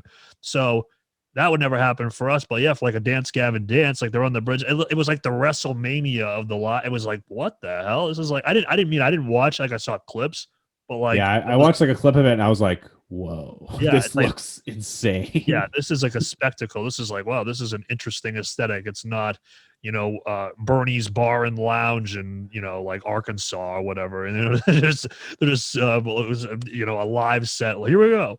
But no, it was cool. So yeah, I think again, I think for like the bigger bands that can put the production value into it, I think it's like a cool way to, you know, try to make a little bit of money. And like Underoath, you know, Underoath made a shitload of money off of those things. I know that. So I mean, I definitely get that, but so with you, like, so you really just do booking mainly, or do you don't manage any bands per se, right? Or no, just booking and design. That's like my job. And luckily I've had a bunch of other design stuff I've had before and other stuff I pivoted into. That's really helped. But yeah, it's booking. I kind of started out managing when people first asked me to help, but it kind of turned me into booking all their stuff. So I just went straight into booking. And I'm not going to say I knew exactly what I was doing managing. It was mostly, since I am a designer, I help them with like pretty much promo marketing materials and told them like, oh, this is how you should release something pretty much, and help them set up like music video shoots and small label agreements and stuff. It was nothing like contract related or anything, but it was a very small scale. But that's the stuff I kind of helped them in. And there's some band stuff they asked me my opinion on that stuff, and I would gladly give it to them. But it's not like I'm some like marketing genius or anything. I can just make things look really good, and I know how a good way to release things. And I've seen tons of bands release stuff, and I'm like, why would you do that? But I'm also not that guy either. So. Right. So have you noticed, I mean, maybe even potentially especially for like we refer to them as like the middle to middle lower class bands. Have you noticed like an uptick in any kind of design work? Because maybe that's like just a lot of bands right now are just like just put stuff out and keep it going. Not really for me, Yeah. but my whole design approach has been very strange in a way because I've never really promoted that I design ever in my life. I had no idea. I mean, you didn't even tell me that. I think in like when you were telling me like, yeah, I used to play in this band. I don't even think you mentioned you did design. I could be wrong. I think I might have, but I'm not a very good reader, so yeah, sorry. But yeah, I went to college for design, and then I worked a 9 to 5 in something design related up until a few years ago. And then it just kind of became where I could take booking and design freelance and make as much as I was making in a 40-hour job. Oh, that's awesome. Yeah, but I've kind of just always found these very constant jobs, which has helped a lot, and it's why I really don't need to promote it. I do design work for this print shop in Syracuse, which is awesome. I've been friends with the owner forever, and that's just like constant work I have almost every day. I do design for Unique Leader Records. Okay. So pretty much anything they need, I just do that for them. Their guy. Yeah. Yeah, I was doing stuff for 33 and West. I was doing a lot of their ad mats. Okay. Or things shut down, but they also do stuff in TV, which is really cool. So I did, and this was the coolest thing for me because I started doing these thing called pitch decks for them, and it's pretty much like a visual pitch for a TV show. It's just like a lookbook of like, here's some characters if there's main characters, here's like a synopsis, here's stuff it's comparable to and stuff like that. So I did a bunch of stuff like that for them, which was super awesome for me because I love TV and movies. So I was like, this is awesome that I get to do something that could possibly end up being something real. That's insane. So that stuff's been really cool. And then speaking of the people who work with Dance Gavin Dance, they now are under this company called Shelter Music Group. It's like insanely huge. Like they manage like ZZ Top, Jesus, Mac, like Matchbox 20. It's like insane. It's nuts. It's huge. I've never heard of those metalcore bands. You'll have to tell me more about those later. It's like kind of like Slayer, but with more clean vocals, something like that. It's like a Muir without the 9-string guitar. Yeah, I would agree. And they've recently, he's been one of the guys who's been doing some of the design work for them, but it's kind of out of his realm. He can do some things, but not as full out. And that's like a thing about me. There's people who design, and there's also people who design and know how to design in a way where it can be used in actual physical manners, because stuff has to be set up a certain way. And there's a lot of designers who don't know how to do that.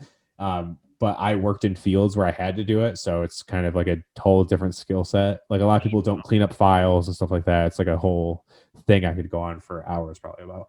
But they wanted me to start doing stuff for them. And I actually did Serge Tankian, the singer of System of a Down. Yeah. He just put out a new single and they were putting out a new EP. And I did all the promo, like advertising stuff for it, which is like one of the craziest things I've ever done. And I've designed for some pretty cool bands, but that's like pretty top tier for me.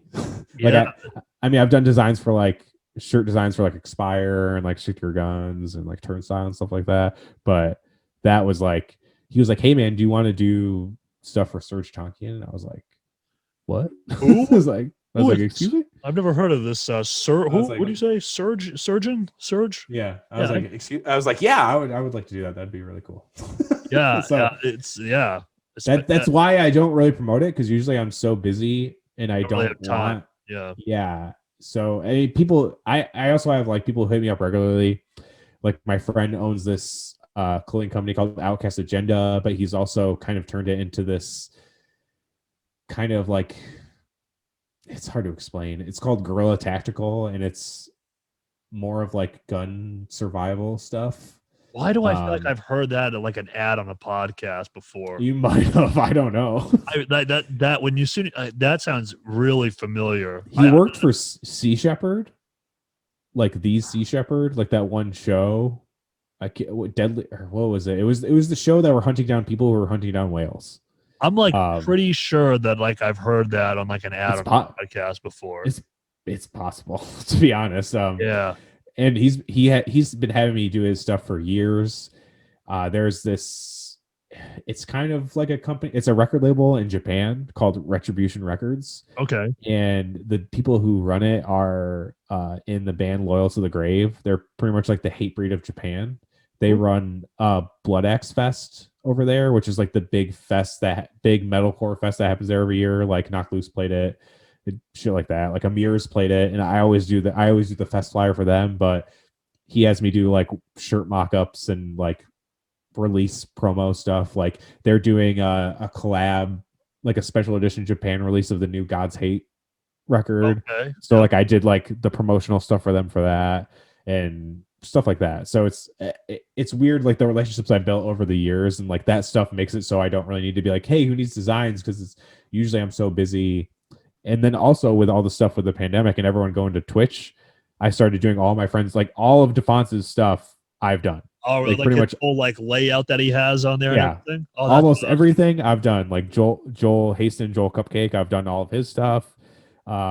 This dude Bashing Skulls, he's like in the same realm of their Twitch people. I did his stuff. So I taught myself After Effects to do Twitch things for them. Pretty much. Wow. So I learned like motion stuff. It's nothing crazy. I pretty much just take graphic elements and make them in motion. But like I did all of like Dan's starting soon, where it's like flipping and turning and stuff. And Joel has this crazy one with like a TV and stuff like that. Right. I did all that stuff for them. Wow. See, this is why I had a feeling we'd have a good conversation, because you're far more intelligent than I am. So this helps, it helps because I'm a simpleton. So like hearing all this stuff is very interesting. And what I've gathered from everything that you're saying is that the podcast is really what makes you the most money. I mean, this design stuff. Oh, okay. Yes, yeah, definitely. The design stuff is, whatever, but the podcast is really where you make your money. Yes, 100%. Like almost a millionaire from it, I think. Manscaped sponsorship coming tomorrow. Gorilla Tactical. There you go. I made a joke in one of my podcasts, and I was like, when I have Manscaped as a sponsor, this is when I made it.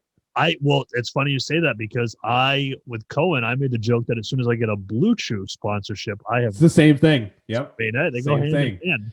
I mean, yeah, it's like those are the ones I hear in all the podcasts I listen to. It's like Squarespace, right. Manscaped, Blue Chew, Native Deodorant, which I'd be stoked if I got sponsored by Native Deodorant because I use it. Harry's Shaving, which I also use that, so I'd be stoked by that.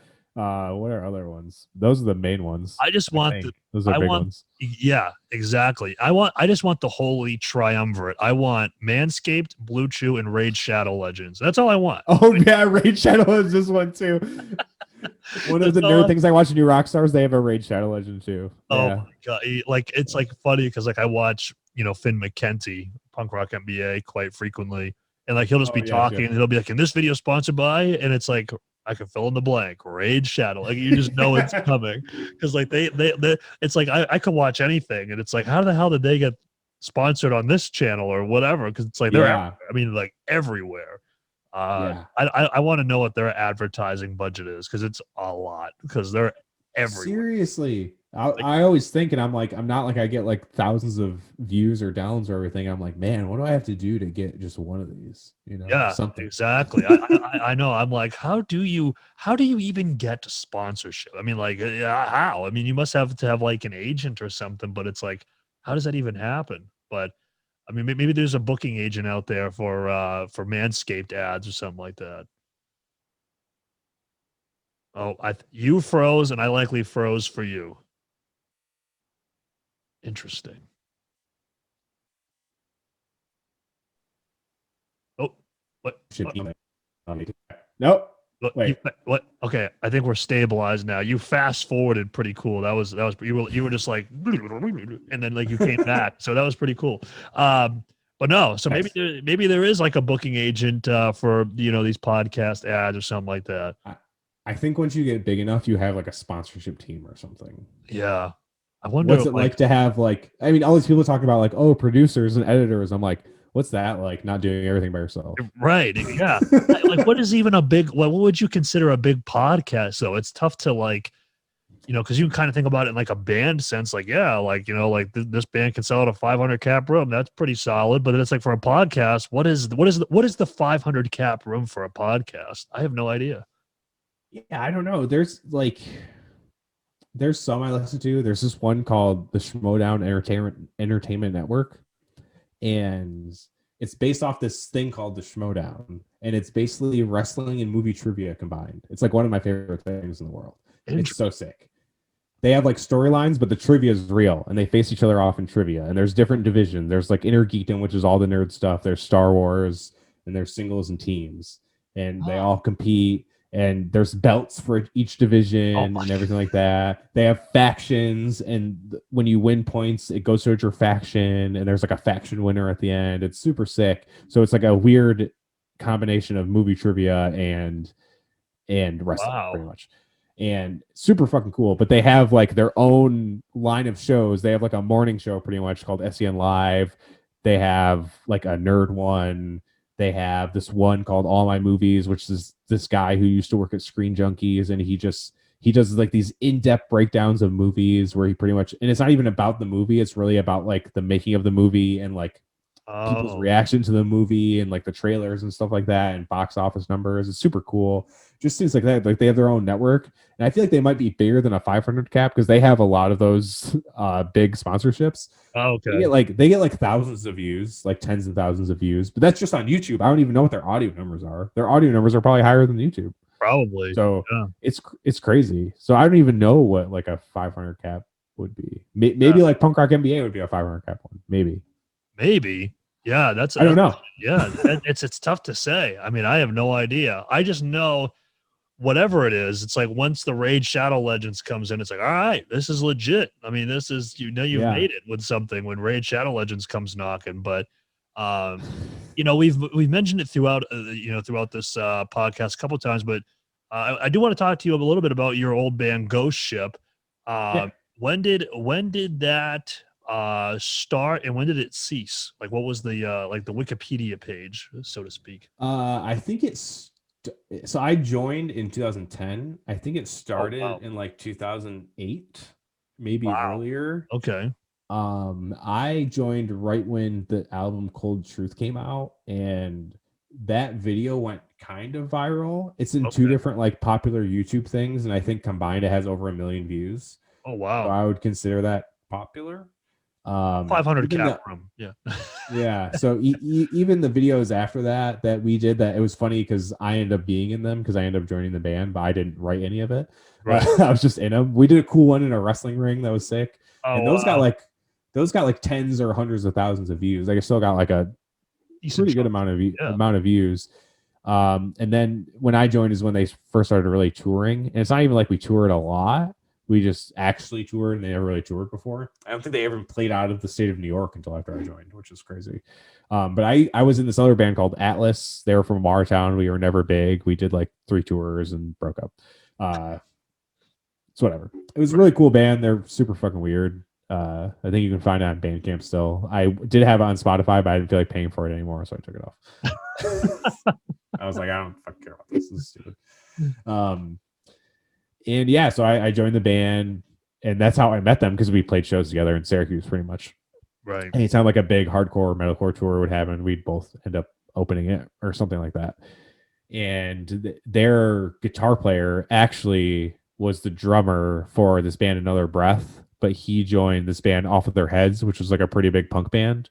So he was gone all the time. And then he ended up joining Polar Bear Club, and they broke up too. It was like a curse. He joined a band, they broke up. Oh, man. Oh, geez. He's like a really amazing drummer, but he also played guitar. So he played guitar in it. And then, so they asked me to fill in for a while, and then they eventually asked me to join because they knew he was never coming back pretty much. And then we did 2 EPs when I was in it. And we also kicked out the singer. The singer was like Vine famous, and he was a real piece of shit. So we kicked him out. Those two usually are synonymous with each other. Yeah. Vine famous, piece of shit. He even got more Vine famous. And then we got this new singer who he used to actually put together Hellfest, like the original Hellfest. He sang in Founded, Hang, and Architect. Not Architects, Architect. They were out before Architects. But they were like this crazy, super chaotic heavy band. They're nuts. But he did Hellfest, which was like the birth of every metalcore band in the 2000s. Every Time I Die, 18 Visions, Bleeding Through, blah, blah, blah. Like, interesting. it was like the launching point for all those bands. Like, Every Time I Die probably wouldn't be the band they were without Hellfest. Like, that's not even a joke. So we brought him in, put out a short EP. It was like 4 or 5 songs, and one was a cover. Weirdly enough, it was this band, Path of Resistance, we covered, who the singer of Earth Crisis was in for a while. It was like a side project thing that had like 4 singers. So we got him to sing on the song, and then we got the singer of First Blood to sing on it too, which was pretty cool. We never even played it live. We just recorded it to do it. It was cool because they were like a Syracuse band. We were from Syracuse, kind of paying homage to Syracuse pretty much. Right. And we were a straight edge band. Path of Resistance, Earth Crisis, straight edge bands. First Blood, straight edge band. It's kind of all fit in, Right. Yeah. And then we kind of started touring. There was the one tour I met Knocked Loose on. Isaac still had long hair. It was like probably right after Pop Culture came out. We played after them. It was in Indianapolis, and we played this like garage in Indianapolis. It was really weird, but it was nuts. It was cool. Like, I met Ghosty on that tour. I think that was the same tour where I met Left Behind. I met a ton of the people I'm like still friends with now, which is really, really cool. Then we put out the EP Coldwater Army, which we recorded in Cape Cod at the Brickhead House Studios, which they did a bunch of the last Bury Your Dead records. They did Returners from the Ghost Inside. A bunch of the D's Nuts records. Our singer Keith actually went back with the dude who ran it, so it worked out very well. That's easily I started writing in Carry the Flame, and then Coldwater Army was either I wrote the songs or someone else brought the riff and I helped kind of put the song together. So it's like really my baby. And the singer and I went through like all of the concept of everything and stuff like that. Like, the cover is this crazy like Cthulhu and like sword and like a ship. And the dude actually painted it, like this guy we knew. He actually painted it and then took like a really nice picture of it, like how you do with anything else. Right. It's like fucking incredible. And then I pretty much just added text over it. Damn. And stuff like that. It was like one of the proudest moments of my life. Like, we started playing fests. We played this fest in Florida with like any band you could think of. Newfound Glory headline, but like Acacia Strain, Gideon, Counterparts, A Loss for Words, Defeater. Wow. Everyone, Ghost Inside, everyone played it. We played stuff like that. We played Heartfest in Canada, which one year was like Comeback Kid and Turnstile headlining. The other year was 100 Demons, but like This Is Hell played, Life Ruiner played. I think Backtrack might have played that year too. Just stuff like that. They were like we started playing like all these cool fests, and we put out the album. That's when people started really reacting to us. Pretty much anywhere we go, people knew the words and stuff, which was nuts. I was like, this is great. I was like, this is crazy. And then it just kind of got to a point. We all kind of had 9-to-5 jobs. Right. I was willing to leave my job and be in a band full time. I didn't really care, but not everyone else did. So we eventually reached a point where it was just like nothing was ever going to happen. So I was like, I don't want to waste my time doing this if it's for nothing. And we just decided to break up. And then we played like New England Metal Fest. We played iMatter Fest for the second time. Which I can't even remember who played that year, to be honest, but it was cool. They were always cool. I think the first year we played, it was like August Burns Red and For Today. Oh wow. And shit like that. There was always like thousands of people there. It was nuts.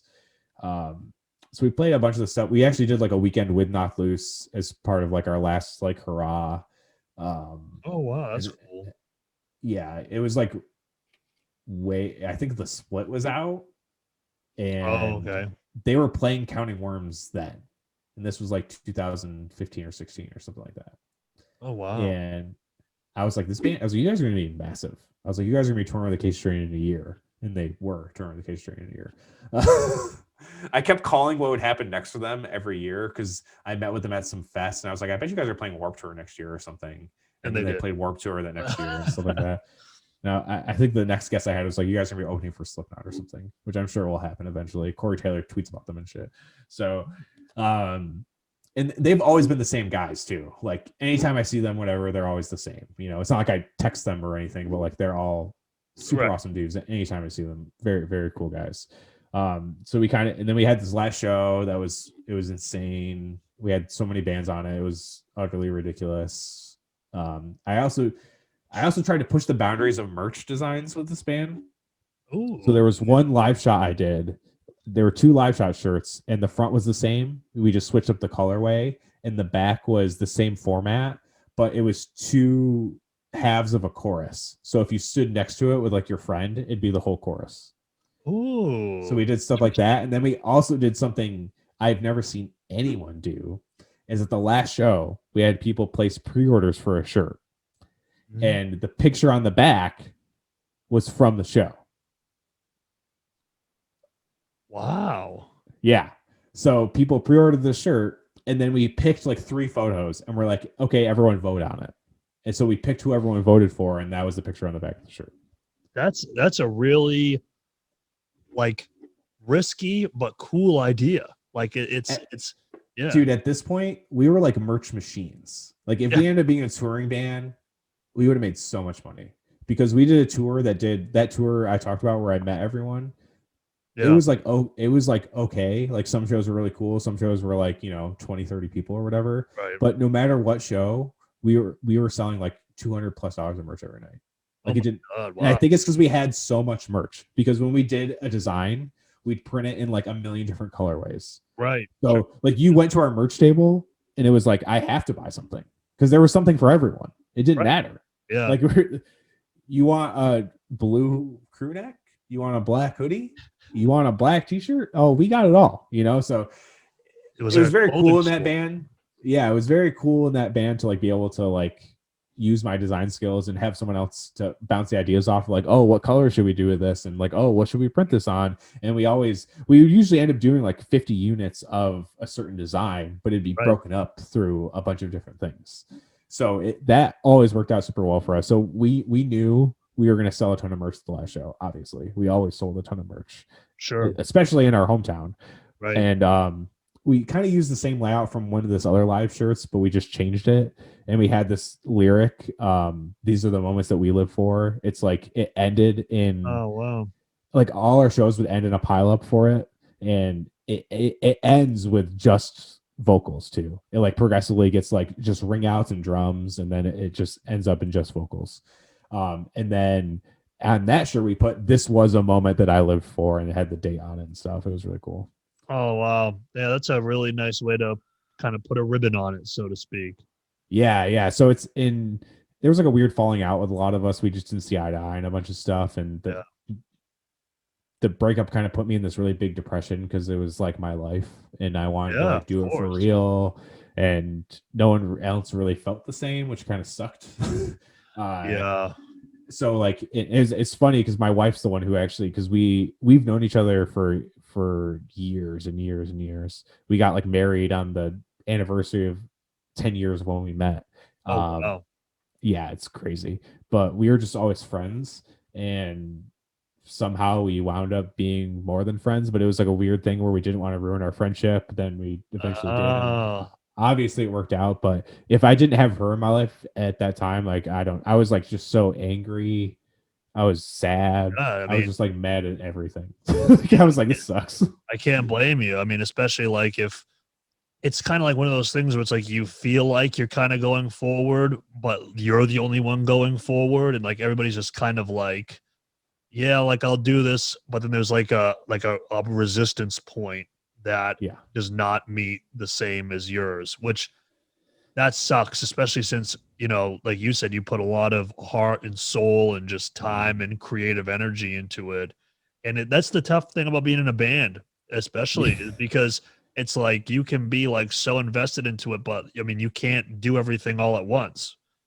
No. And that's the hardest part about it, is that, that's why you see, it's not a rocket science thing or anything, but it's like, that's why a lot of bands fail, is because it's a really hard to get, 4 or 5 or in Slipknot's case, 87 people on the same page. You know, it's right. It's hard. But it sounds like you've been around the block though, and I think that is a little bit.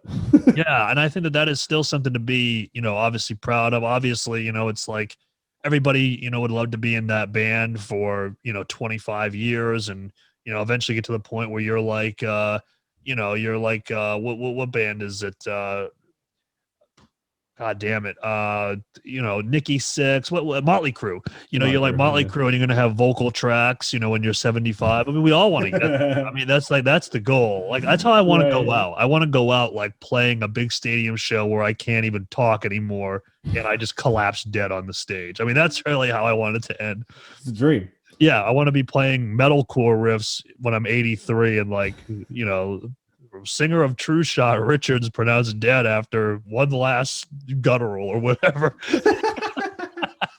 That's the dream. But yeah, I don't know why I just went off on that weird tangent there. But I mean, that's the goal. But at least for you, you're still involved in music in some capacity, and you didn't let that experience deter you from still being involved in it some way. No, and that's what was really cool about it too. And that's why I try to talk to people about stuff. And I was like, I've been there. Like I understand like what opinion you may have on it and stuff. And that was like the crazy thing, because some bands, they're like, oh, hey, we want to play this really big show, but the promoter's asking us to sell tickets or something. And I was like, dude, we were like a touring band playing fests that drew like thousands of people. And whenever we played hometown shows, if it was like a bigger tour, we always sold tickets.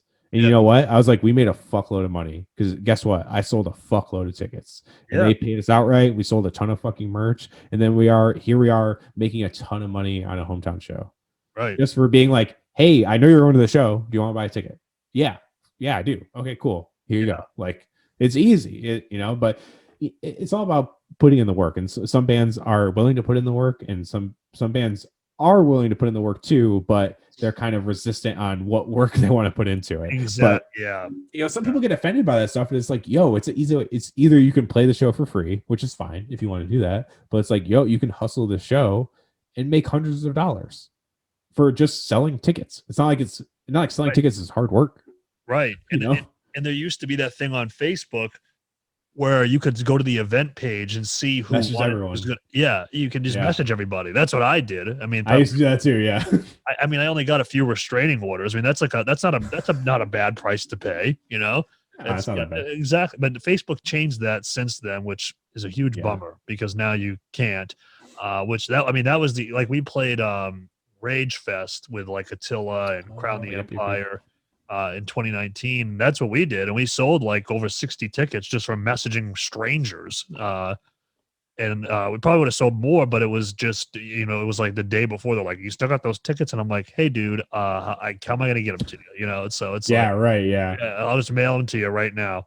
But yeah, so I think my problem when it comes to selling tickets is when it's like, you can only play if you sell this many tickets. Like, I mean, I agree. That's my issue. But like, if they're like you can play, and like maybe like your slot is kind of tethered to the amount of tickets you sell. Like, I'm still like okay with that. I mean, that's close, but like I'm like, all right, like whatever. It's like it's a necessary evil to play a show or whatever. But when it's like, if you show up and you don't have the money, like that's the other thing too. It's not even like if you sold the tickets, it's like, do you have $800? And if you don't, you're not playing. That's fucked up.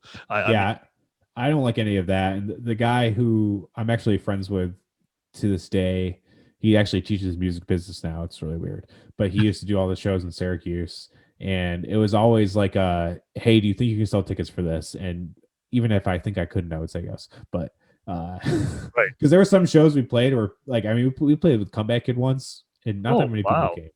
Right. Like, I mean, I ended up playing with Comeback Kid a few times, but then when they came to Syracuse, like, hey, do you want to play this? And we ended up like turning it. It was the other band. It wasn't even Ghost Ship.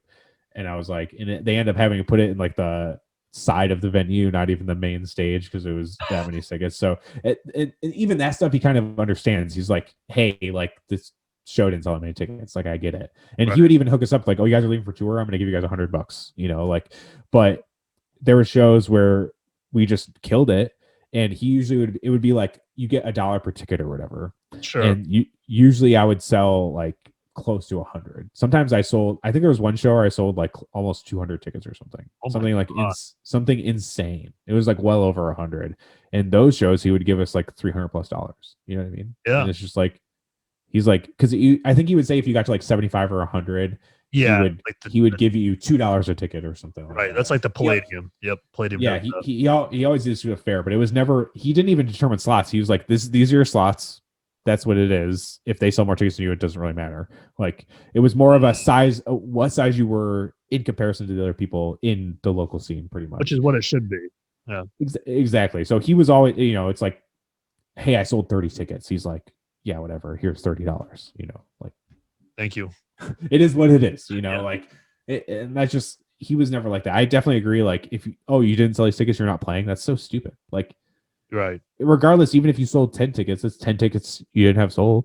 Right. Exactly. Right. No, exactly. But no, we've definitely played shows where they're like, yeah, like you either need to sell 30 tickets or you need to come with the money. Either way. And it's like looking back, I'm like, damn, that was a really terrible idea because because it would be like festivals of just like a bunch of just like random ass bands like 4 hours away. It's like we're not going to sell 30 tickets for. I mean, there's just no way. I mean, there's just not possible. It's different if it's down the road or in the state, but when it's hours away, yeah. So I've never had a problem with selling tickets. I think that the bands that I think that they interpret it as pay to play, but it's not. Like, again, if it's like the whole sell these tickets or you have to pay the money regardless, that's exactly different.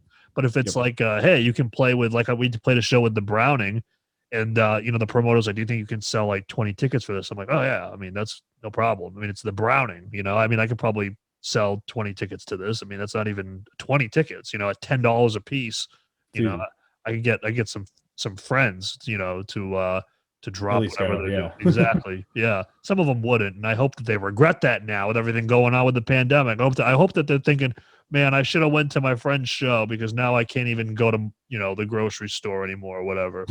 But, it's neither here nor there. But no, man, I think you have a really cool story. I mean, there's a lot of stuff that you have said that I would have never known about unless we had this conversation. Because I think that you have quite the background because it's cool to meet somebody who I can kind of identify with you a little bit in a lot of different ways. Just with just the way that I kind of approach music. Like we've had members in the past, specifically drummers, because like the core three of us have been the same, but drummers have always been like that revolving door, and it's like the hardest position to fill, which is always enjoyable. But like I don't know, there's always like people have like weird resistance points, and like I guess like when I look at a band, it's like if you're not trying to take this as far as it can go, to me it's a massive waste of time. I mean, that's just kind of how I've always approached looking at a band. I mean, either like it's like if I wanted to be like a jam band, I'll play Guitar Hero. Like I don't need to go form a band with people. It's like I want to take this and go like Super Bowl halftime show. Like that's I want to go as far as possible. But no, there's people who like, and it sounds like you experienced that, man, where it's like they'll tour, but they're never ready to like rip off the Band-Aid, so to speak, of like, all right, let's do this. And I get it, some people, sometimes, life happens, they have a kid or, whatever, I get it. Right. But it's like, dude, you work at Stop and Shop, just quit, stop. No pun intended there with Stop and Shop and stop. But it's like, if you can make this happen and you're passionate about music, why not give it a shot? Right. Yeah. Exactly what you said. Because so many people ask, because I did Ghost Ship broke up, and then 6 months later I did the tour with Lionheart in Europe and stuff like that. Right. So people are like, "Oh, are you ever gonna start a new band?" And I'm like, "Well, I actually did start a new band with the singer and some other members, but we recorded. There's like one song you can find online. It's called Signal Surround, but there's no vowels in it. It's very Deftones-y kind of in a way. It's like metalcore Deftones maybe." Or maybe simpler Deftones is better, but it's pretty cool. It's in like a weird time signature, and the both the guitar players played in different tunings. It was weird, but it was cool. So we had like 6 songs recorded instrumentally, and I left for a month, and I was like, yo, put some vocals on this shit, you know? Yeah. Then I came back and there was nothing done, and I was like, yeah, I'm not gonna waste my time with this. And I didn't even think that band was gonna go anywhere. I just thought with like, oh, maybe we can play some cool ass shows, play some cool fests here and there, and see kind of what happens. That was kind of our game plan. We never really planned on touring, unless it was something really cool. So we just did that. We played one show, and then when I got back, we broke up because I was like, you guys didn't do anything. I was gone a month. Like, what the fuck is this? Yeah, what's going on? It was the same thing. And I sold all my gear. Wow. All of it. I was so like done with music. And then the booking stuff kind of took over. And last year I played with this band, The World We Knew, Frank Finelli's old band. And actually, yeah. Tim from Fit for an Autopsy used to be in it too. And he asked me, he's like, hey, do you want to play bass for this? And that dude pre-pandemic tours 98% of the year, and that's not a joke. He's never home. For a while he didn't even have Frank Finelli. I've seen him like with a mural, like just like with them. He was their guy. Yeah. And so he's just been doing, he like tour managed for Black Veil Brides and Annie Black and everybody. Like yeah. So he's like, this isn't gonna be like a thing. Like, we might write some music. We'll probably play a few shows a year. And I was like, it sounds like the exact amount of commitment I would want to put into anything. So, or as far as band wise, right? That sounds like the exact sign of commitment. So we played like 2 sold out shows at Amityville Music Hall. It was awesome last December. Not even this one, the one before that. And it was super cool. We were supposed to actually play that festival with August Springs Red too, which would have been really cool. Oh, that would have been cool, yeah. But yeah, like I practiced for that on bass, and then after the shows, I haven't played bass since. So it's been over a year. I have recently been thinking about getting a guitar and starting to like write music. Yeah, I haven't really talked about it at all. I've really only told my wife, and she was like, "Really? It made her happy," but she was like shocked that, because I was been so like, I don't care, like I don't want to. And just kind of write some stuff and send it to some of my friends and see what they think, kind of thing. But I'll definitely never be in a touring band. And so many people ask that, like, why wouldn't you want to be in a band again? And I was like, well, not like Ghost Ship was ever big, but I mean, we did some really cool shit. And I was like, and then I toured on a bus in Europe, and then I played a fest with Korn and Blink-182. I was like, do I really want to sit in a van and tour and play into 20 people? Like, no, I don't. Like, that's just me being honest. Like, do I want to open up a local show for some whatever band? Like, no, not really. Like, you know, even if I say I write this music, I get some cool people on board to do it with me. The only thing we're going to do is play cool shows, you know? Yeah. Like, well, right. You know, it's like, it's not like it's going to be a thing like, yeah, let's fucking hit the road. Like, no. Yeah. If anything, I'm going to send to some people I know that probably like the kind of music and or think it's cool and really either give me pointers or like, yo, let me write some stuff with you. And if that ends up happening, all these people are in things that do stuff. So it would never be a real thing. You know? Sure. Yeah. No. Well, the thing is too, you know, obviously right now nobody can tour, but I mean, even just like you don't even really need, like, you don't need to, like you used to have to tour to like get your. I mean, you could write music in the room you're in right now and put it out online, and that could work too. I mean, that's fine. Yeah. So that's why, like, you know, going back to my band, it's like that's why. I'm just, this is the first band I've ever been in. Like, I've never been in another band. This is the only band. Yeah, this is the only band I've ever been in. That's a rarity. Yeah, exactly. So that's why, again, the undiagnosed ADD, where I focus on it, and I'm like, we're just gonna go, because if I sense any kind of like, you know, like somebody's not on the same page, I just get rid of them. I mean, I know that sounds harsh, but it's like, I'm not putting up with the bullshit. It's like, I'm not gonna take promo photos on an iPhone. We're getting them done right. If you don't like it, there's the door, or continue to play. You know what I mean? So thankfully, the other 2 guys in my band, Derek and Adam, you know, we've been the core. But you know, and I guess I'm kind of ruthless a little bit in this way, because like our first drummer was a longtime friend of mine for over 10 years. And I kind of just eventually had to talk with him because he was, you know, he's a good drummer, but it was kind of like, this is my skill set and I don't want to develop beyond this. And I was just kind of like, look, man, the band thing isn't for you. You're more of a music listener who likes to play drums. I mean, that's just really it's just what it is. And that's fine. Right. But this can't continue because we got to progress. I mean, we can't, we got to progress. Sense.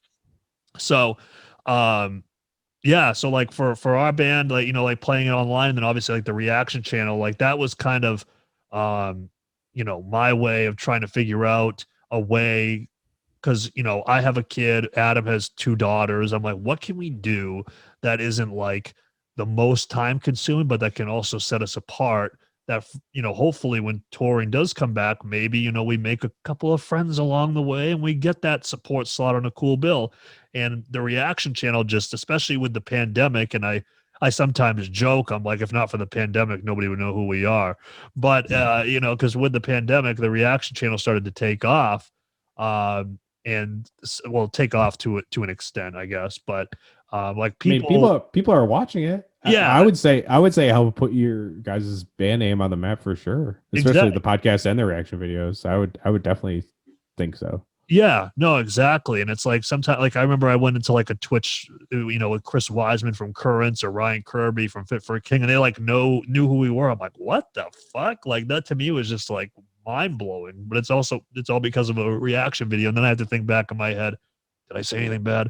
But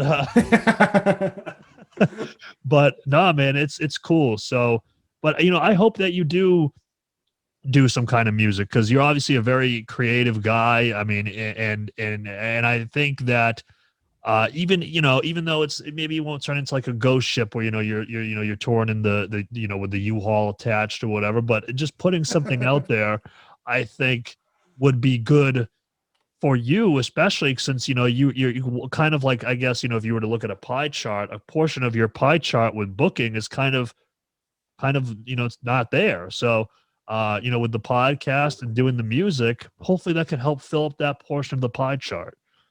Yeah, there's one thing I never did playing in a band that still bothers me, and I've never like made a full length. And I think another part of the whole ghost ship thing depressing is that we were writing and planning this huge thing for a full length, and then it just obviously never happened. I mean, even in that, there was like a lot of conflicts of, because we were like a heavy band, we weren't overly heavy. We were more of a sing-along-y type of like hardcore metalcore band. We had heavy parts, but some of our band were like really into beatdown and stuff, and we were definitely not a beatdown band. Not even close. We were mostly like Bane with breakdowns, kind of, I guess. But there was like some Stick to Your Guns references, because like Stick to Your Guns is one of my favorite bands, so there was like a lot of influence in that, but more hardcore, I guess. Sure. It's, Cold War Armor's on Spotify. Go listen to it. It's awesome. Yeah. It's like I listen to it and I'm a fan of it, which is weird, but I am. I don't care. I just don't care. I think it's like a really good record. I don't know, but I never did a full length. And obviously you can't just like, it'd be super weird to come out with a band and be like, here's a full length. But if it ever led to me writing a full length and collabing with some people and having a super sick vision and doing stuff like that, that would be awesome. There was also this other crazy idea, which I've talked about a few times, I think, which will probably get stolen from someone eventually. But let me get the new band I was going to do, it was just super hard to do, especially if I ended up doing like, even if I wrote all the music and had someone drum to it and then had a singer and they were all in different places, I think it'd be very hard to make it happen anyway. I don't know. This is all theoretical. I've only thought about stuff in my head. I've never even written anything for it or anything. Right. But we had this idea for the band after Ghost Ship that we were going to do an EP and we were going to do 5 music videos, and they were all going to be like a movie together. Like, we were going to play at it and stuff and everything, but there was going to be a total storyline throughout it, and it was going to like end like an episode, like a video. So it was going to be like a full-on movie. Like we met with a dude who was going to film it and everything, like planned it all out, and like it was going to be sick. But obviously it never happened because the music never got written. So that was one cool thing I'd always want to do. I always always wanted to do like a really cool story-driven music video, which I never did. One was in a wrestling ring, which was us playing in a wrestling ring, which was honestly fucking sick. Yeah. Because I love wrestling, so that was really cool. Right. And there's people like backflipping off the apron, stage diving and shit. It's fucking dope, dude. Then we did another one that was pretty much just live footage from a little run. And then the one we did for Coldwater Army, because I think we just did a lyric video for Carry the Flame, but we did one for Coldwater Army. And if you haven't seen this video, you need to watch this video. It's the one with the sing along. It's called The Here and Now. The Here and Now. Okay. And we did a pretty much shot for shot remake of the Bohemian Rhapsody scene in Wayne's World. Okay. All right. We bought a junker car, painted it, everything. I'm wearing a fucking blonde wig. The singer's wearing a fucking wig. Dude, we filmed it like us picking people up. Like the dude had like shots on his phone that he was pulling up to make sure the lighting and shit looked right. Oh, that's awesome. Like we had the camera thing set up in front of the car and everything, like for the inside shots. Yeah. It is. I honestly, I forget it happened most of the time, but we even did like a Wayne's World hat that we sold. Oh my God. That's back in the day and stuff. He had one made especially for the video because he was Wayne. It's really hilarious. I don't know. It's great. That sounds awesome. It's so good. And it's funny because there's even a guest spot, and the way that's done is amazing too. You have to watch the video. It's like I'm kind of like talking myself up, but I am so really proud of that band and the stuff we did, even though we were never like a huge band. Man, you'll have to send me a link. I'll definitely check that out. That's interesting. It's a wild video. Like, it's crazy. We filmed it all in one night, which is even more crazy, but it was so cool. That was like the first actual, I would say, where it was like a shoot, like an actual shoot. Because even the wrestling ring run, it's like we played a show where we played a bunch of songs, and then we played the one song for the video like 6 times or something to get everything to match up with the music. Right. But the other stuff was like just for background, movements and like people in the crowd and shit like that. Sure. But it was like a free thing. This one dude he wrestled in 2CW. He used to come out to one of our songs, so we convinced him to do it and everything, and he's in it. They actually had a wrestling match that's in the video too that they did while we were there, which is super cool too. That's awesome. It's awesome. So we did some cool shit, and all the same guy did like all of our videos too. He's super amazing, but it's nuts. Like that was like the only one where it's like, so I always wanted to do like a super cool like story, like planning out a story. And we had some ideas, like we were going to do one in the rooftop with like fake snow. We were going to do one in like a field where we had the symbol, and we were going to like make like a fucking thing and set it on fire that was going to be behind us. That was the symbol and shit. Like, Jesus, cool if we ever did it, but we just never did it. We always had crazy ideas. Well, I mean, you still can do it, man. I mean, just you can write the guitar music, so to speak, and then you could get people to program MIDI drums for you, and then featured X, just hop on there and just enlist people. Is this video sponsored by Featured X? This video is sponsored by. You want your favorite artist? No. But no, I mean it's definitely possible. I mean, like it's yeah, it is definitely possible. I'm just talking about the crazy ideas I've had in my lifetime. Well, yeah, well, no, I mean, well, I'm just listening to you talk about these visions and like these video ideas, and I'd like to see them come to life. And if that means you have to go on Featured X, I want you to do it. I don't think not to be that guy, but I don't think I need to go on Featured X to get someone to sing over or something. True, very true. Okay, fair enough. I forgot you're a big shot. That's my bad. Yeah, I mean, I'm not trying to say a big shot. I'm saying I think I can get someone to sing over. No, I know. I'm just yanking your chain, as the kids would say. But no, it's. Do kids say that? Probably not.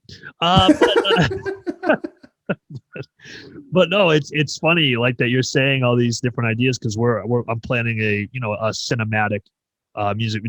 We're doing one on Saturday. That one's not really cinematic, but the one after that is really more cinematic. Like I got to figure out like actors, and it's just getting all the props together, and it's it's very overwhelming because it's almost like this song's only 3 minutes. Why do I got to do all this?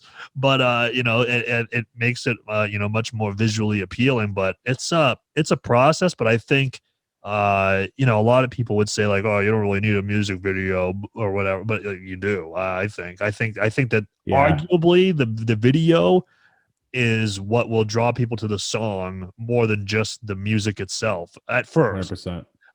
So nah, man, damn, man, you got some, it's just those ideas that you're talking about are cool. And I'd like to see them play out. Cause I think that a really cool video almost makes a song better. Like, you know, it's like, I agree. Yeah. There's something about it. It's like going to the movies, you know, it's like, they can make a movie better.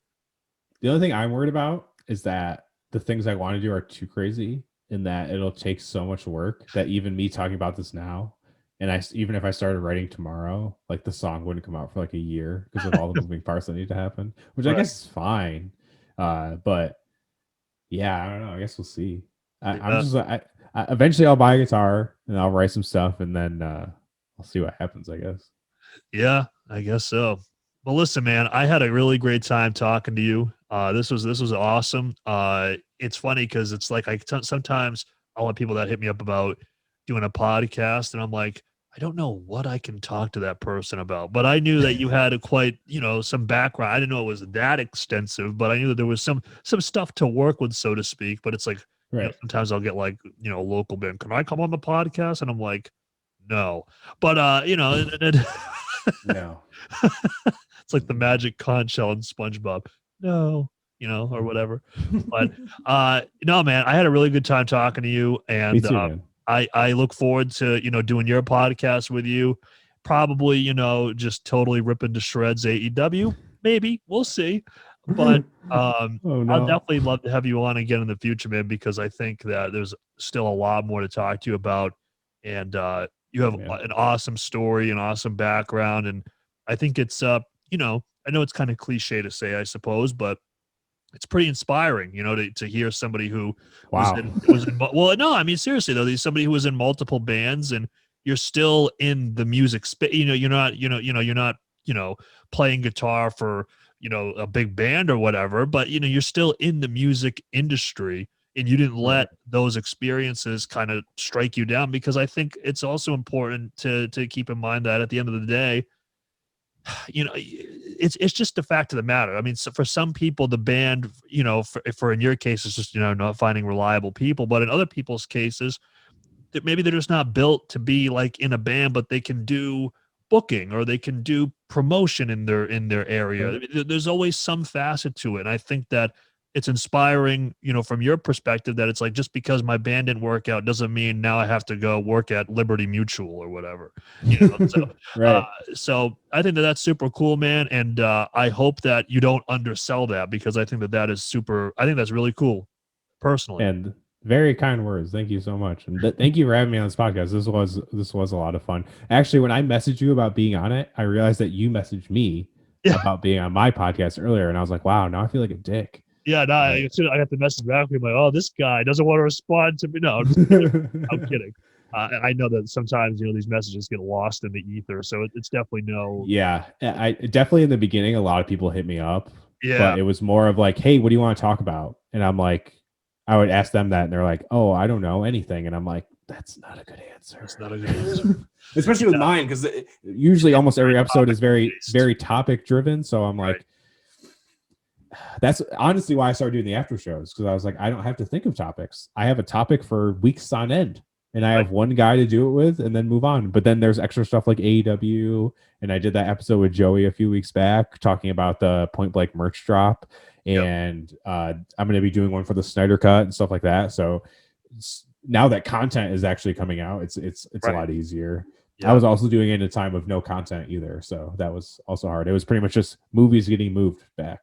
Yeah, exactly. Yeah, but no, man. Because it's hard to find, you know, for like somebody in a band, you know, like I have obviously YouTube and whatnot, and that's fine. Like I can do my own thing, but it's hard. I you know, I want to branch out. I want to do other shows, like, you know, with people, but it's hard to find podcasts in this space that are around. I mean, I mean, I could probably name on one hand the amount of them that are there. But Yeah, so I'm just stoked to be able to do it with you. Even though I listen, man, I'm gonna be totally honest about what I see, and you're probably gonna hate me after. But the relationship that we are developing was fun while it lasted. You know what I mean? So like, if that happens, it was a good run. And yeah, I never judge people on their opinions on things. All right. Okay. So even if you don't like it, I will respect your opinion. I will just disagree. Okay. That's all. So where you draw the line is if I say I cannot wait to storm the Capitol building next year. Yes. Mm-hmm. That would be I'm not friends with you anymore. And I lost some friends this past year, and not exactly that, but pretty close. So that is where I draw the line. If you don't like a certain movie I like, that's fine. I get it. I'm an easy, like I said, it takes a lot for me to not like a movie. It has to be pretty bad. Yeah. For me to not like a movie. Right. So if you're like, yeah, I don't really like that movie, I'm like, all right. I used to argue with people about it, which is bad. I just try not to do it anymore. Right. Unless people want to have an actual discussion about stuff. That I'm fine with. I like constructive conversations. Sometimes they get a little argumentative. That's probably my fault, but I tried to not be like that anymore. But I will say though, listen, I could see it right now. You have let me think. You could have is it Brian Cage? Is he in AEW? Yeah. Okay, you could have Brian Cage versus the QAnon shaman in the main event. I think that would be ratings. Yes. That would be ratings. Actually, Brian Cage versus Ted Cruz, ratings. That would be ratings as well. But or I'm just waiting for the time that WWE has Donald Trump back on the programming. It would not surprise me. Honestly, I'm shocked they haven't called up Gina Carano and been like, "Hey, you want to do a WrestleMania match or something?" Like, I'm honestly shocked. It could be a 3-on-3 tag. It could be Trump, Gina Carano, and the QAnon shaman versus AOC, Andrew Cuomo, and Roman Reigns.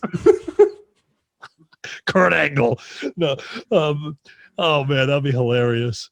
That would be awesome. Hilarious. Yeah, Roman Reigns, AOC, and Andrew Cuomo versus QAnon shaman, Trump, and Gina Carano. Oh my god.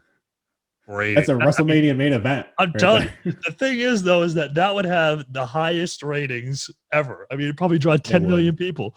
That would be insane.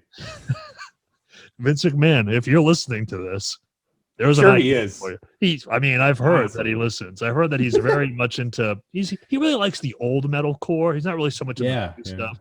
But you did say you're a Vince Russo fan, so he might be a fan.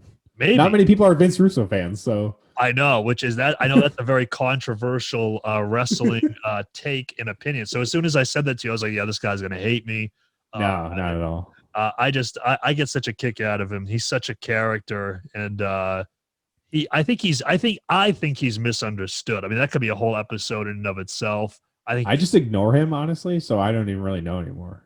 Yeah, see, I think he gets a bad rap because a lot of people will assign different storylines to him that he never did and stuff like that. Of course, like bra and panties matches, which he never did. I mean, he never did any of those. Surprisingly, I mean, I'll admit that. Like, surprisingly, he never did. It's like like if you told me that he did, I'd be like, yeah, that makes sense. But he never did. That is up. But listen, man, I'll let you get out of here. This was an awesome podcast, one of the longest, which is awesome. I love it. Like, when the podcasts go long, I don't think of that as a bad thing. I think of that as just good conversation. But I love long podcasts. Big fan. Yeah. Yeah. I'm just surprised people listen to me for that long. That's the only thing that I'm still trying to figure out. But although I do see on YouTube sometimes for some shows, it'll be like they listen on an average for 35 minutes. I'm like, oh, that's actually pretty good length. And some others are like 11 minutes. And I'm like, wow, okay, well, you win some, you lose some, I suppose. But all right, man. Listen, I look forward to it. I'm looking forward to watching AEW and going over it with you. Just obviously send me the credentials, if you will, when that comes around, and I'll watch it. And I can't wait to watch the Forbidden Door, Tony Khan. I'm looking forward to it. He is the Forbidden Door. You are right. I still don't know what that means, but I heard it somewhere, so I'll go with it. I'll talk about the other podcasts. That can end up being a long conversation. Okay, the Forbidden Door. I like it. All right, man. Well, Sean Mott, ladies and gentlemen, Metalcore Nerds podcast, Continental Booking, So if you want to book your band with Trapped right now, he's the guy to go to. Trapped is playing shows. So maybe you could get on a tour with them, and Sean could be your ticket for that. I mean, you could be direct support for shadow work Trapped. But all right, man. Thank you so much. And I was joking about the trap stuff. That's not true. That's not real. That's not real. Anybody out there listening, like, really? No, but listen, man, thank you so much. And I look forward to doing your podcast. And I'm going to finally end this here because I've ended it 5 times now. And this is where we really end. So Sean Mott, everybody. Thank you. Thank you so much for watching this episode of the TrueShot Guest Spot Podcast. If you'd like to support us, here's what you can do. If you're on YouTube, leave a like, leave a comment, leave a subscribe, turn on the notification bell, leave a comment, all that good stuff. Spotify, share it with a friend, share it on your Spotify story, tag me, tag Sean, tag somebody. It'd be actually kind of cool if you just like randomly tagged like Corey Taylor. He'd be like, "What?" He'd never see it, but if he did, he'd be like, "What's the point of this?" If you're on Apple Podcasts, leave us a review, 5 stars, please, or else. And if you want to support us even further, you can go over to Twitch, twitch.tv/TrueShotOfficial. Follow us over there, subscribe over there, and if you want to go even further than that, we have a Patreon as well, patreon.com/TrueShotOfficial. Thank you so much. Until the next one, sayonara, suckers.